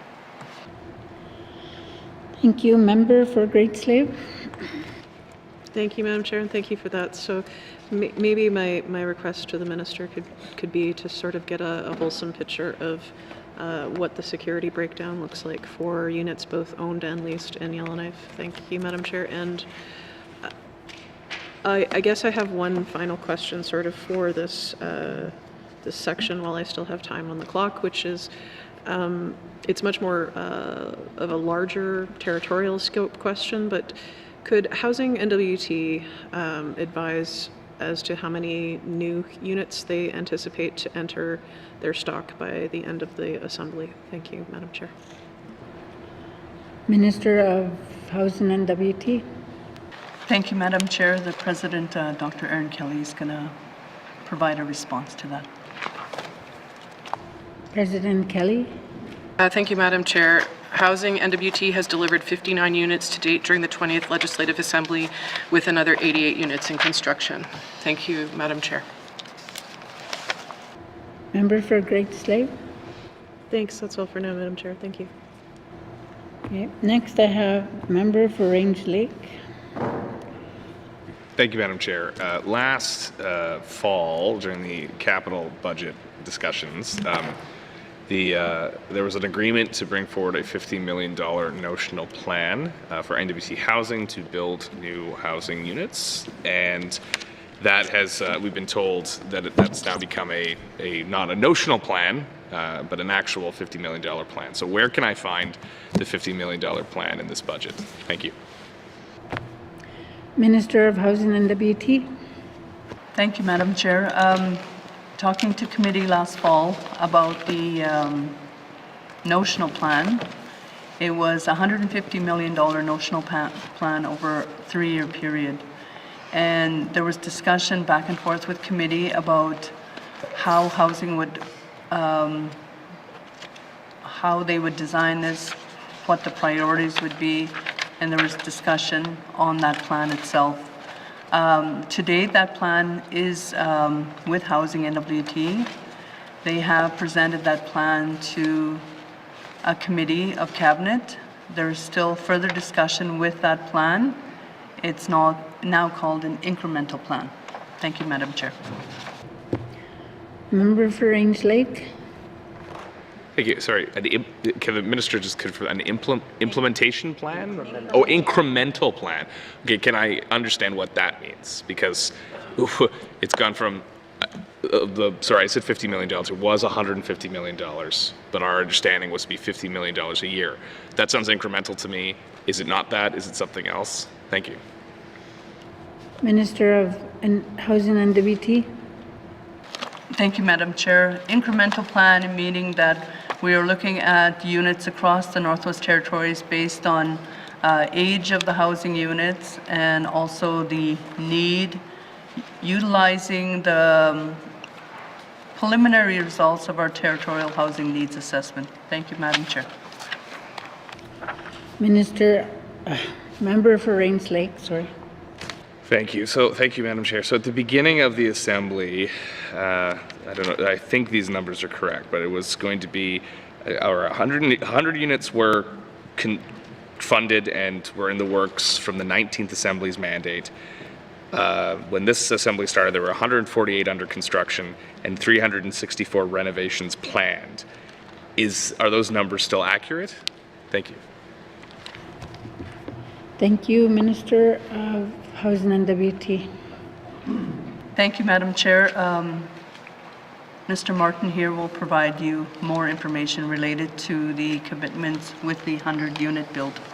Thank you, Madam Chair. Vice President of Housing and WT. Madam Chair, the 100 new public housing units that have been implemented over the last few years, we will be expecting to complete that full delivery by the end of this fiscal year. Thank you, Madam Chair. Member for Rains Lake. Okay, well, I had other totals there that I was looking for clarification on, but if the minister doesn't want to answer that, that's fine. I'm going to go back to this incremental plan. So is it $50 million, sorry, is it $150 million of new spending, or is it $150 million of total spend, of current spending that's just being wrapped up into an incremental plan? That's really the crux here. Are we spending more on housing or the same on housing? Thank you. Minister of NWT Housing.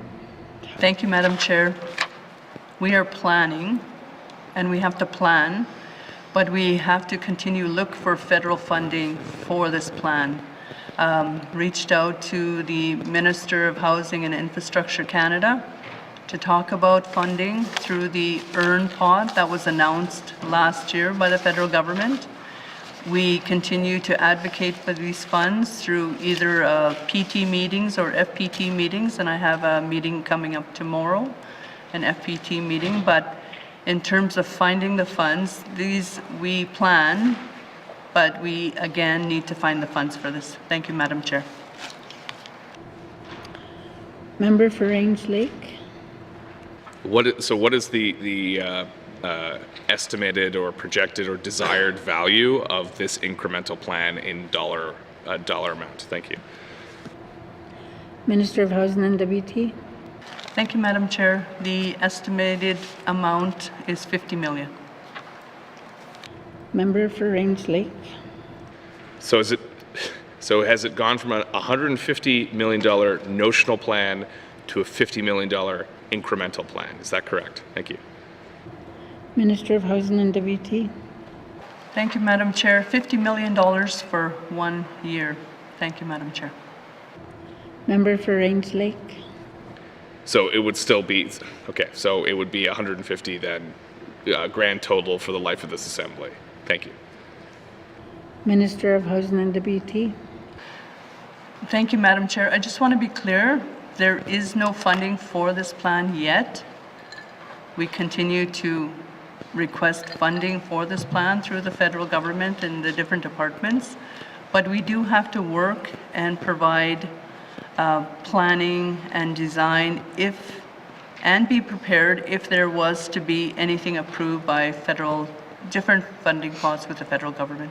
Thank you, Madam Chair. Member for Range Lake. Thank you. And just to be clear, like I understand the minister's intentions here, and that we're all on the same page that we want to build these homes, and we want to invest more, and it's a resourcing question and a dollar question. But don't be afraid to disappoint me, right? Because when you say we've got a $50 million, like last year, we negotiated a $50 million plan. And earlier this year, when I can't say what we were discussing earlier because it was in camera, but earlier this year we got different information, and now again we're back to a $0 plan. And what the House has been saying is we would like you to shift resources to invest in more housing, not use what you currently have, which is $0. I get that we want Ottawa to pay for this problem, and they should. But just because they should doesn't mean they will. And if I'm frustrated, that's because we're just not getting a clear answer. If this is not a priority to use our own resources to do, then stop saying you have a plan. Because what you have is a funding request. It's an unfunded plan. So if it's a costed plan, it has our own resources behind it. Even if it's even if it's what you're currently spending, give us that at least. Because what we need to go back to our ridings with is how we're investing in housing. And again, a notional plan and an incremental plan, just putting different words in front of the word plan doesn't make it so. It doesn't build a home for someone.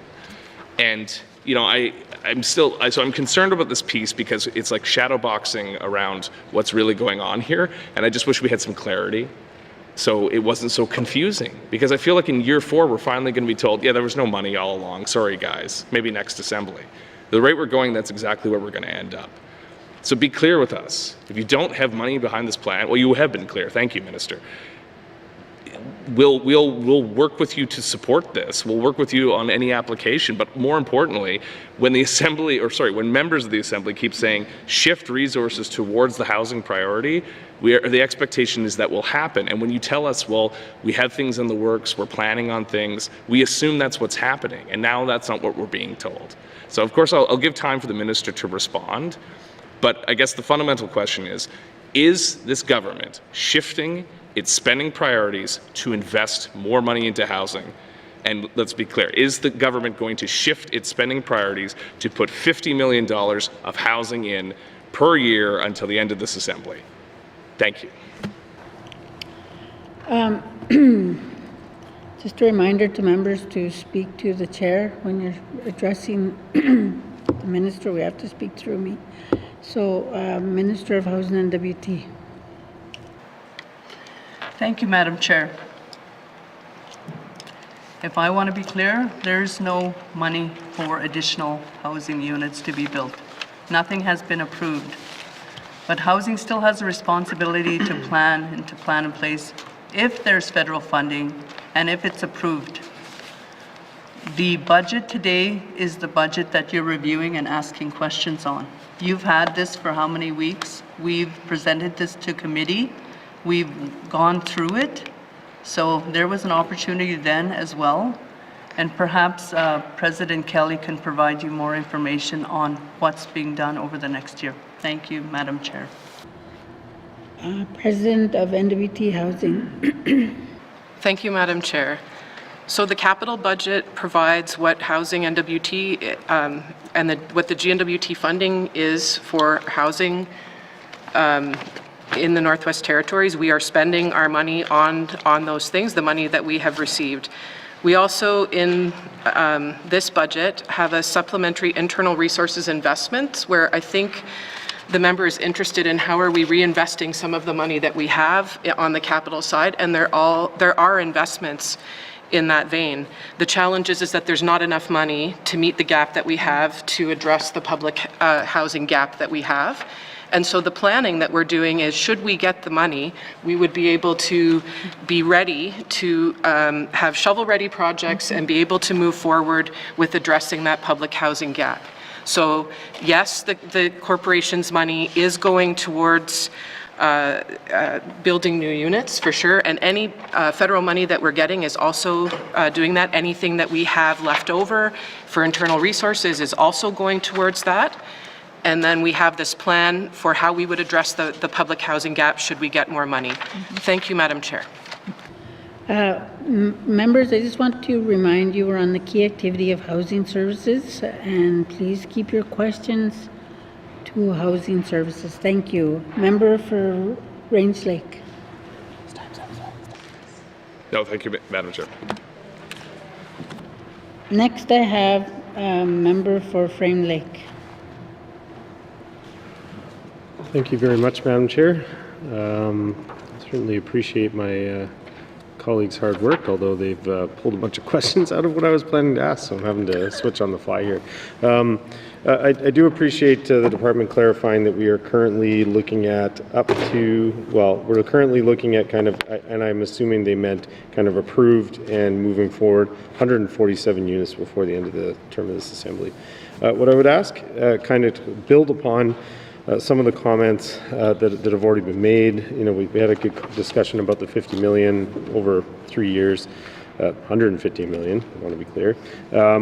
So I won't go into that, but does Housing NWT, or does the government in any way track total units being built across the housing spectrum?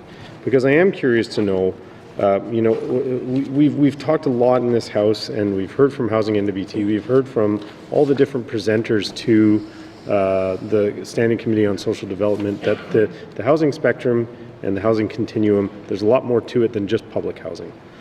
So I'm curious if we're tracking total units across the housing spectrum, what's happening in the private market, what are we doing to kind of foster further development in the private market, what are IGs doing? Do we have a good picture of what is being done in the territory for housing right now? Because I know that there's a lot more happening that goes beyond the 147 units that we're building. Thank you.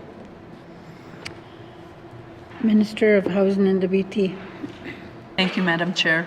A really good question, and something we discussed over the last number of months was a territorial housing needs assessment.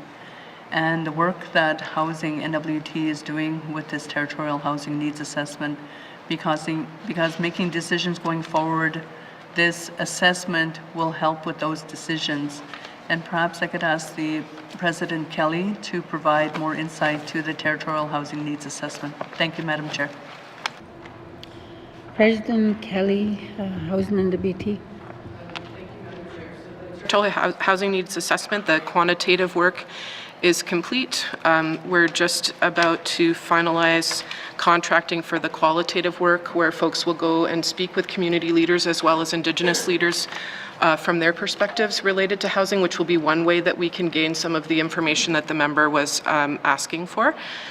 I would also like to add here that there's a number of agreements that we have with Indigenous governments and working groups, and part of that, the plan with those is to be able to better understand what Indigenous governments are planning, and we'll be adding to the housing stock as well. We are continuing to work and looking for those opportunities to build those relationships. Thank you, Madam Chair. Member for Frame Lake. Thank you, Madam Chair.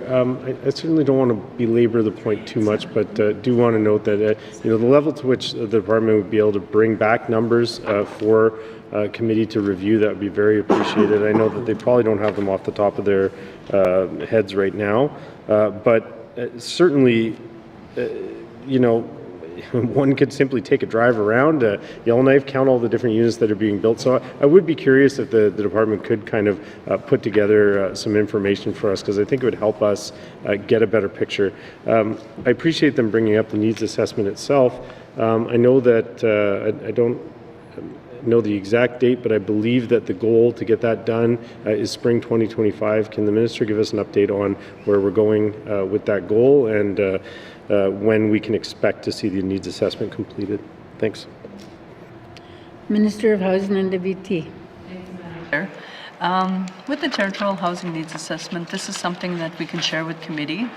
But basically, in the initial review, and there's still much to be done, as President Kelly noted, of the 15,000 units within the territory, 2,900 are housing and WT owned units.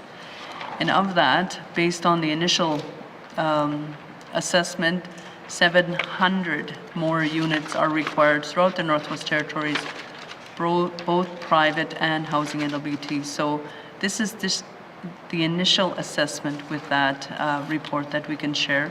But President Kelly can provide more information to that, Madam Chair. Thank you. President, Housing and WT. Thank you, Madam Chair. Just one comment that the City of Yellowknife has done their own housing needs assessment, which will be compiled into the territory-wide housing needs assessment. So there's some information that's already completed with respect to Yellowknife. Because of the work that we want to do, for some of the, in particular, small communities, we need to do quite a bit of qualitative work because the quantitative data is not where we would hope it to be. So we've extended our timelines to ensure that we can get that work done in small communities. And so we're looking at early fall of 2025 for the completion of both aspects of the territorial housing needs assessment. Thank you, Madam Chair. Member for Frame Lake. Thank you, Madam Chair. And just to speak to a specific line item, another kind of part of this in the housing spectrum and continuum, homeowner entry level and market housing programs. I note there is a reduction from 24-25 there's an increase. Can the department explain to us what's contained in that increase and what is going to be taking place there? Minister of Housing and WT. Thank you, Madam Chair. I'll defer to Vice President Mr. Jim Martin here. Thank you. Vice President, Housing and WT. Thank you, Madam Chair. That increase can be primarily explained by a year-end accounting adjustment, actually, related to a non-cash amortization estimate. We worked closely with the Office of the Auditor General at the end of the year and did a reassessment of our amortization amounts, and we had to increase that expenditure. That's what primarily contributes to that change. Thank you, Madam Chair. Member for Frame Lake. Thank you, Madam Chair. Sorry, I'm just having to go through.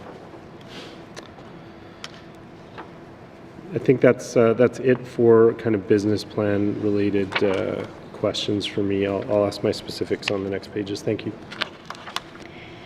Next, I have member for the Satu. Thank you, Madam Chair. My only question on this activity is on the per unit operating cost. We have 2,900 housing units here. What is the operating monthly cost per unit? I know it fluctuates here and differs from community to community depending on items like fuel, for example. But I think historically we were in the neighborhood of $1,275 for the operating costs of one unit. Can the minister explain? Thank you, Madam Chair. Minister of Housing and WT. Madam Chair, the operating cost for public housing units or housing units in the Northwest Territories is $21,000 a year.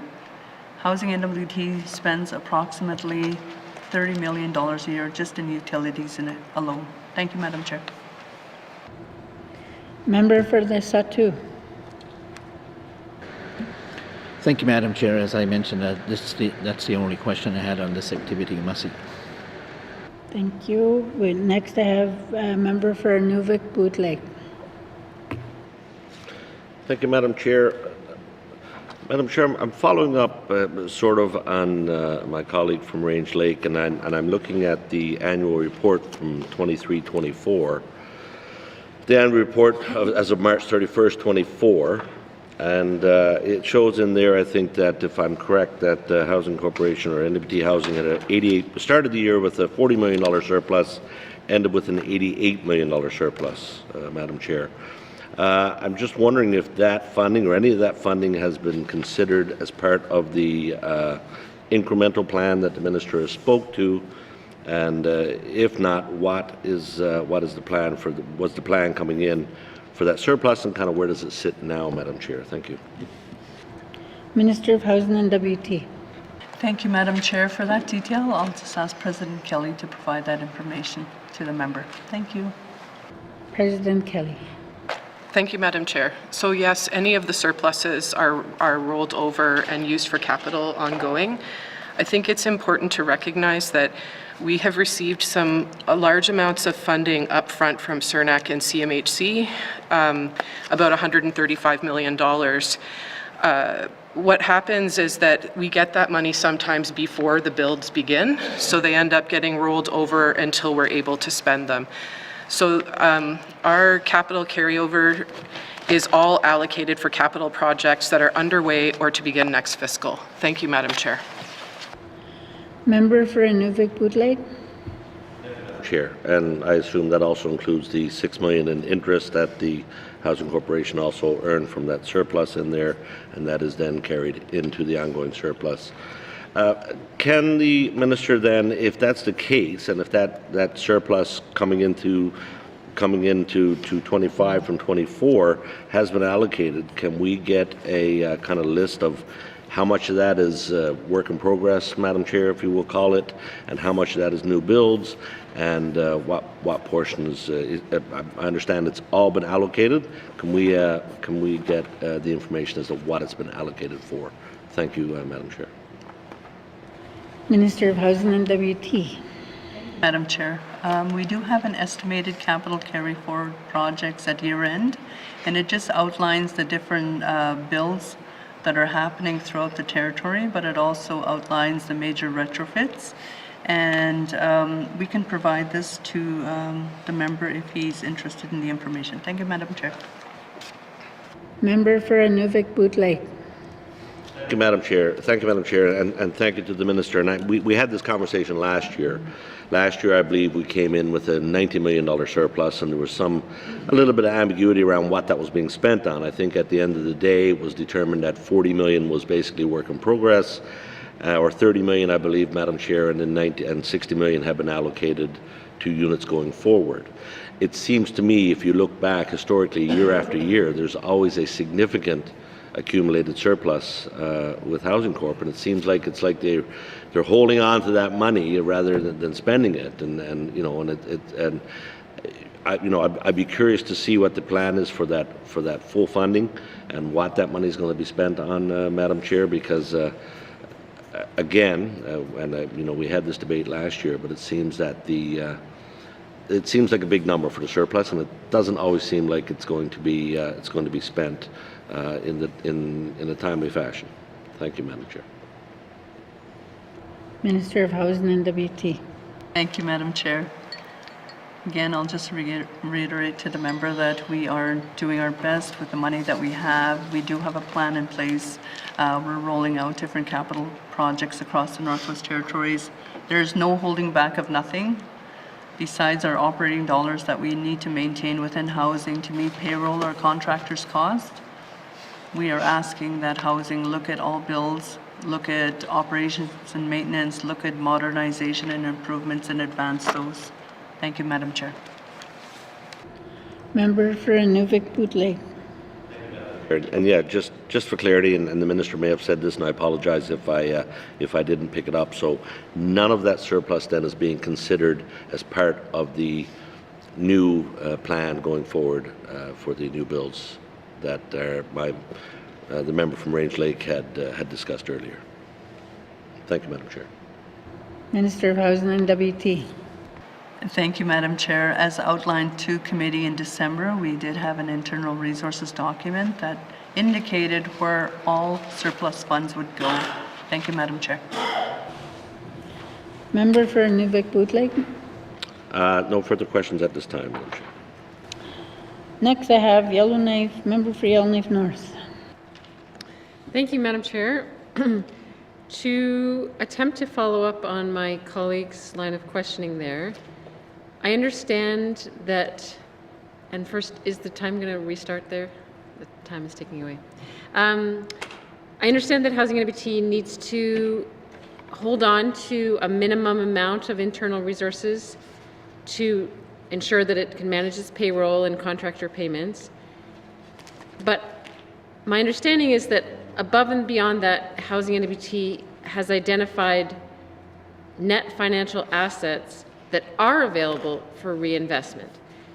Is the minister able to tell us what was the total net financial assets that were available for reinvestment as of March 31st last year, 2024, and can she update us what the expected amount of net financial assets available for reinvestment might be coming up to this March 31st, 2025?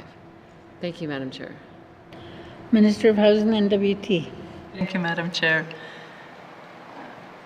As outlined in December with committee, $38 million of net financial assets was provided in an internal resources document, and it outlined year 1, year 2, year 3, besides the $10 million that we keep aside for Housing NWT's operating costs. Thank you, Madam Chair.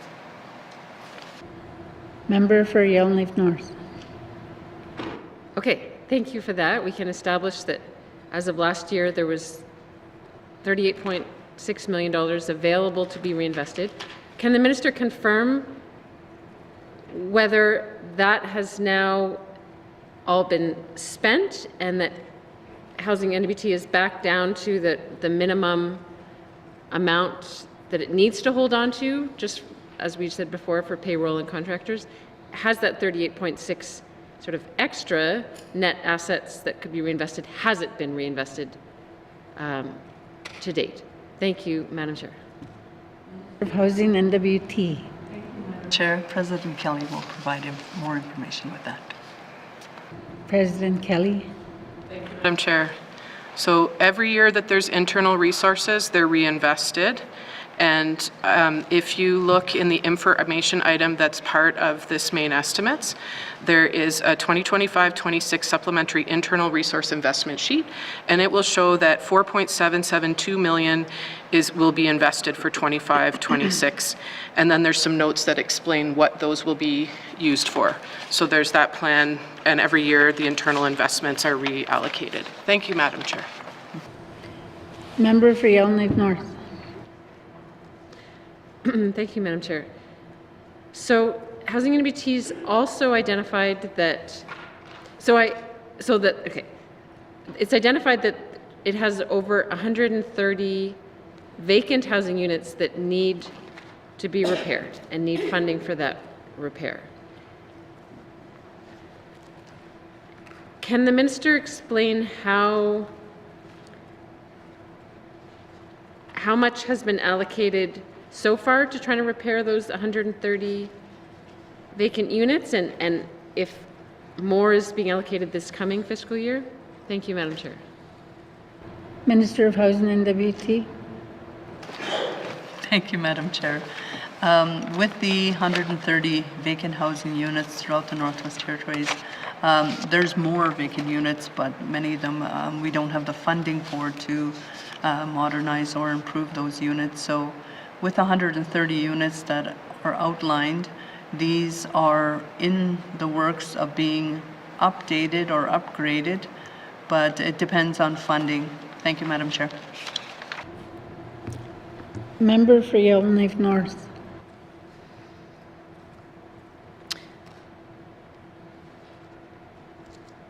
Thank you, Madam Chair. So if we had $38.6 million available to reinvest last year, can the minister tell me how much of that was reinvested specifically in repairing vacant units? Thank you, Madam Chair. Minister of Housing and WT. Thank you, Madam Chair, for that detail. I'll ask Vice President Mr. Jim Martin. Thank you, Madam. Vice President Martin. Thank you, Madam Chair. We do have a line item in our main estimates. It's the minor modernization and improvement line item. And that $5 million is dedicated to dealing with preventive maintenance as well as repairs for our units. So that is the money being directed towards ensuring that the units that do require repair are repaired. Thank you, Madam Chair. Member for Yellowknife North. Okay, thank you, Madam Chair. Can the minister explain, so the $5 million that's been identified, it sounds like that's not nearly enough to actually do all of the repairs that would be needed. Is that amount limited because we can't find people to do the repairs? Like, is there a cap on how much we can realistically spend because we won't be able to complete the repairs? Or has it just been determined that other things are more important than doing more repairs, so we'll put the money somewhere else instead? Can the minister explain why, for instance, we can't put more than $5 million this year into repairs and improvements? Thank you, Madam Chair. Minister of Housing and WT. Madam Chair, for that information, I'll ask President Kelly to speak on it. President Kelly. Thank you, Madam Chair. So there are capacity challenges in many communities, and we have had situations where proposals have gone out, projects have gone out, and we haven't had folks that have been able to, they haven't been taken up, because with the builds, with the distinctions-based funding, there's more projects that are happening in more regions and communities, and there's still the same number of tradespeople, which I think can all agree is not adequate to meet the needs that we have. But as far as the amount there's a balance when creating a budget, and we've heard from other members' interests in new builds, in preventative maintenance, in programs for owning homes and repairing homes. And so the department looks across those and builds a budget based on what we can achieve and the interests of folks. When we get additional funds, we look at where the need is, and we use unit condition ratings and other factors to determine where these repairs are done and need. And so that's how those numbers are put into the main estimates. Thank you, Madam Chair. Member for Yellowknife North. Okay, thank you, Madam Chair. I'm going to switch gears a little bit and point to, so the line item for home ownership entry level and market housing programs. So I know that there are plans to discontinue the home ownership entry level program, and I understand that the goal when this program was started was to allow people to transition towards owning those units, and some people have been in those units for a long time and never either been able to or wanted to transition to home ownership, so it was sort of decided, I guess, enough is enough, and we just discontinued the program. But it sounds like there's 51 units that are being disposed of somehow. Can the minister explain what is actually happening to those 51 units and what's happening to those who currently live in them? Thank you, Madam Chair. Minister of Housing and WT. Thank you, Madam Chair. So in last year's budget, we had the same line item with these help units, and we're not disposing of these help units. We're actually counseling with the owners of these help units to see if they want to purchase these help units. But if they feel that they can't afford it, or if they want to stay within that help unit, we look at turning it into either a market unit or a public housing unit. So they are being counseled. There is advice depending on financial situation, depending on the situation within the family. That would depend on them, with Housing and WT providing that support in place. Thank you, Madam Chair. Member for Yellowknife North. Okay, Thank you for explaining that. My understanding from some of the research we had gotten was that there is a $556,000 reduction in the budget, which is an adjustment related to the planned disposition of the 51 units. Is that understanding incorrect? That is there to be a reduction associated with the discontinuation of the HELP program? Thank you, Madam Chair.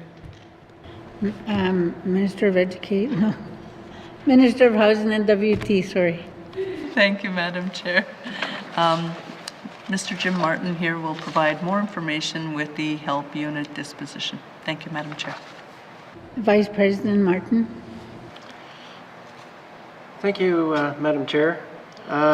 Yes, as part, a component of Housing NWT's 25-26 fiscal sustainability adjustments does include a recognition that we are disposing of homeownership entry-level programs through the modes that the Minister mentioned. And the target for 25-26 is a $408,000 budget fiscal adjustment. Thank you, Madam Chair. Next, I have member for Mafwee.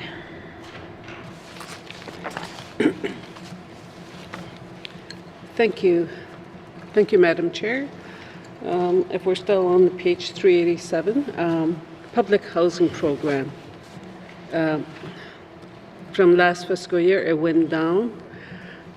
But according to the business plan, the mandate commitment says that increased housing availability for all residents by working with partners to address the gap. And the target minimum at 20 clients each year and a minimum spending of $50 million per year from housing. And to achieve this, it says $50 million per year from outside organization on housing. Can Minister explain this further? The business plan on page 4. Minister of Housing and WT. Thank you, Madam Chair. The business plan here, President Kelly will provide more detail to. Thank you, Madam Chair. President Kelly. Thank you, Madam Chair. So we have spent over $50 million the last 2 years. Much of that money is coming from the federal government. So that's what we're referring to in the business plan. Thank you, Madam Chair. Thank you. Member for Mafwee. Yeah, thank you. That's good. The reason why I asked is because in Bichico alone, and I'm glad that you guys came. That Housing NWT visited the community, and there's a great need for housing, and we have looking at this 20 client base each year. We have over 130 people on the wait list, and a lot of singles and its families and some elders. So how are we going to achieve this for Bichico? I know that we cannot solve all this to accommodate 130 people, but at least building some houses. And I like what I see now, that there's you're partnering with the Klutro Investment Corporations, and I know that some of these can be done through partnership. And so I just, how are we going to do this for Klutro region, especially in Bichico, when there's, all the communities in Klutro communities need houses. We have some wait lists, but not as big as Bichico alone, over 100 people on the wait list. And so how are we going to take care of that? Is there a plan in place from the Housing NWT to take care of Bichico housing weakness? Thank you. Minister of NWT Housing. Thank you, Madam Chair. An enormous task, considering Bichico has 135 people on the wait list, 135 families on the wait list. That's why this territorial housing needs assessment is so important, because we look at everything that we have, but we also look at the quality of housing that we have. That's why unit condition ratings are so important, is we make decisions, planning decisions based on unit condition ratings and ages of the housing unit. We have over 356 housing units that are 50 years plus in the Northwest Territories, some in Betchiko, but many in other communities as well. So these decisions, and this was right back to 2017, there was a housing needs assessment report done then, and it outlined $1 billion over a 20-year period for housing. So back in 2017. But I'll tell you, the 19th Assembly was the first assembly in 20 years that put any investment into housing, and the 20th Assembly continues to invest into housing. So there has been that restart of investing into housing and community. Thank you, Madam Chair. Member for Mafui. Thank you. Home ownership entry level and market housing program. I see here, I mean, it's not on this list, but it was emailed to us for the North Slave, I mean, for Cleacho region. You know, there's since 2007 for Cleacho region, Betchiko had help program, home improvement or home entry level program. There were 4 in 2007, 2 in Betchiko and 2 in Gamity, HEP applications, 12 in Cleacho region, and another one, occupied help units. There's 27 in Cleacho region. So I would like to ask the minister how many of these are transferred, the one that's occupied, transferred to the homeowner as a homeowner program. Minister of Housing and WT. Madam Chair, I don't have that level of detail, but I can provide it to the member. Thank you, Madam Chair. Member for Mafui.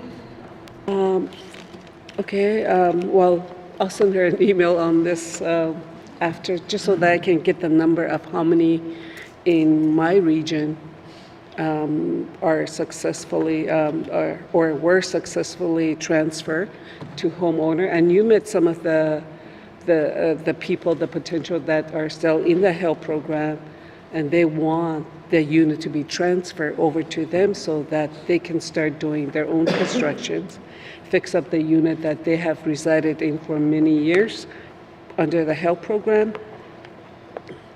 And so the HEP, approved HEP application in 12 in Cleacho region, but it doesn't say the year.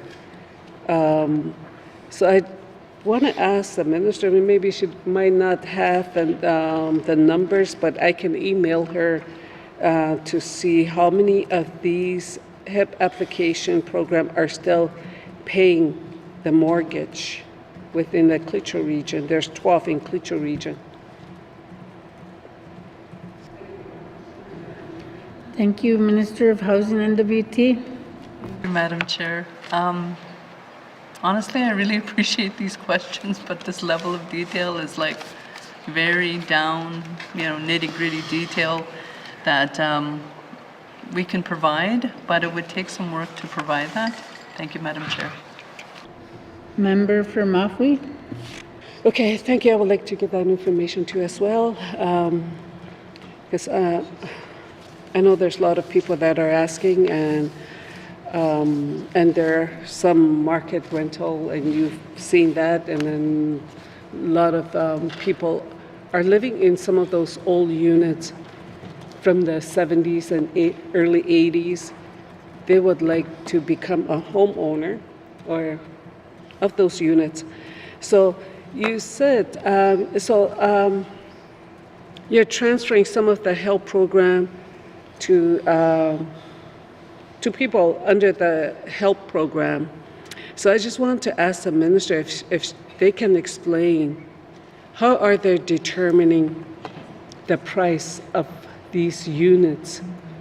especially in a small community where we do not have market to buy and sell the houses, just like other in a larger regional center. Thank you. Member for Housing, Minister of Housing, NWT. Thank you, Madam Chair. Mr. Martin here can provide more information on how we determine the price for the help units in the Cleacho region. Thank you, Madam Chair. Vice President Martin. Thank you, Madam Chair. The valuation for the help units is based on net book value. That's the remaining value of the asset for accounting purposes. And that is reflected in the agreement with the client. Thank you, Madam Chair. Member for Mafui. Okay, thank you. Thank you for the information, because I talked to some of the clients and I know that, some of them have lived in the unit for over 10 years. Some, they like the agreement that they got from the Housing NWT, which means that it was just transferred to them at no cost. So I know a lot of them would like to see that being carried forward. It does, a lot of those units do need a lot of repair. So I would like to see that respected in Cleacho region and other region as well too. So not at a great cost, because there's no market to buy and sell houses in small communities. So thank you. Minister of Housing, NWT. Thank you, Madam Chair. Understandably, that especially in small communities, remote communities, housing costs, and looking at something that's agreeable both for the client and Housing NWT. We work with the client and try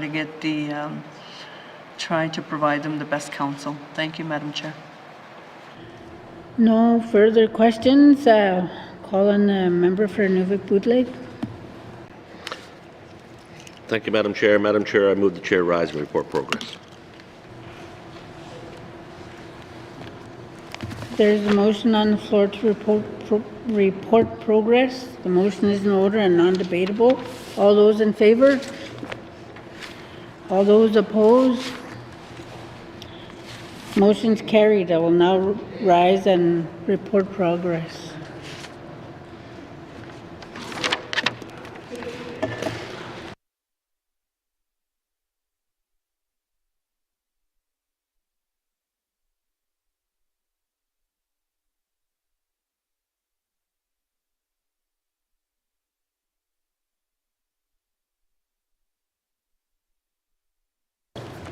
Sergeant at Arms, please escort the witness out of the chamber.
Decho. Mr. Speaker, your committee has been considering Bill 12 and table document 75-20(1) and would like to report progress with one motion carried. And Mr. Speaker, I move that the report of the Committee of the Whole be concurred with.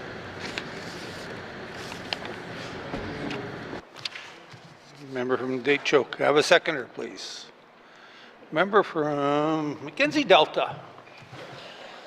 All those in favor? Opposed? Abstentions? Motion carried. Consideration committee, reports of the Committee of the Whole, reports of the Committee of the Whole, third reading of bills, Order of the day, Mr. Clerk. Thank you, Mr. Speaker. The Standing Committee on Government Operations will be meeting at the Rise of House. Orders of the day for Thursday, February 27th, 2025 at 1:30 p.m. Prayer or reflection, minister statements, member statements, motions, motion 47-20(1), returns to oral questions, oral question 530-20(1), recognition of visitors in the gallery, acknowledgements, oral questions, written questions, returns to written questions, written question 13-20(1), replies to the Commissioner's address, petitions, reports of committees on the review of bills, reports of standing and special committees, tabling of documents, notices of motion for first reading of bills, Bill 21, second reading of bills, consideration in Committee of the Whole of bills and other matters, table document 275-20(1), report of Committee of the Whole, third reading of bills, orders of the day. Merci, Mr. Speaker. Thank you, Mr. Clerk. This House stands adjourned until Thursday, February 27th, 2025 at 1:30 p.m.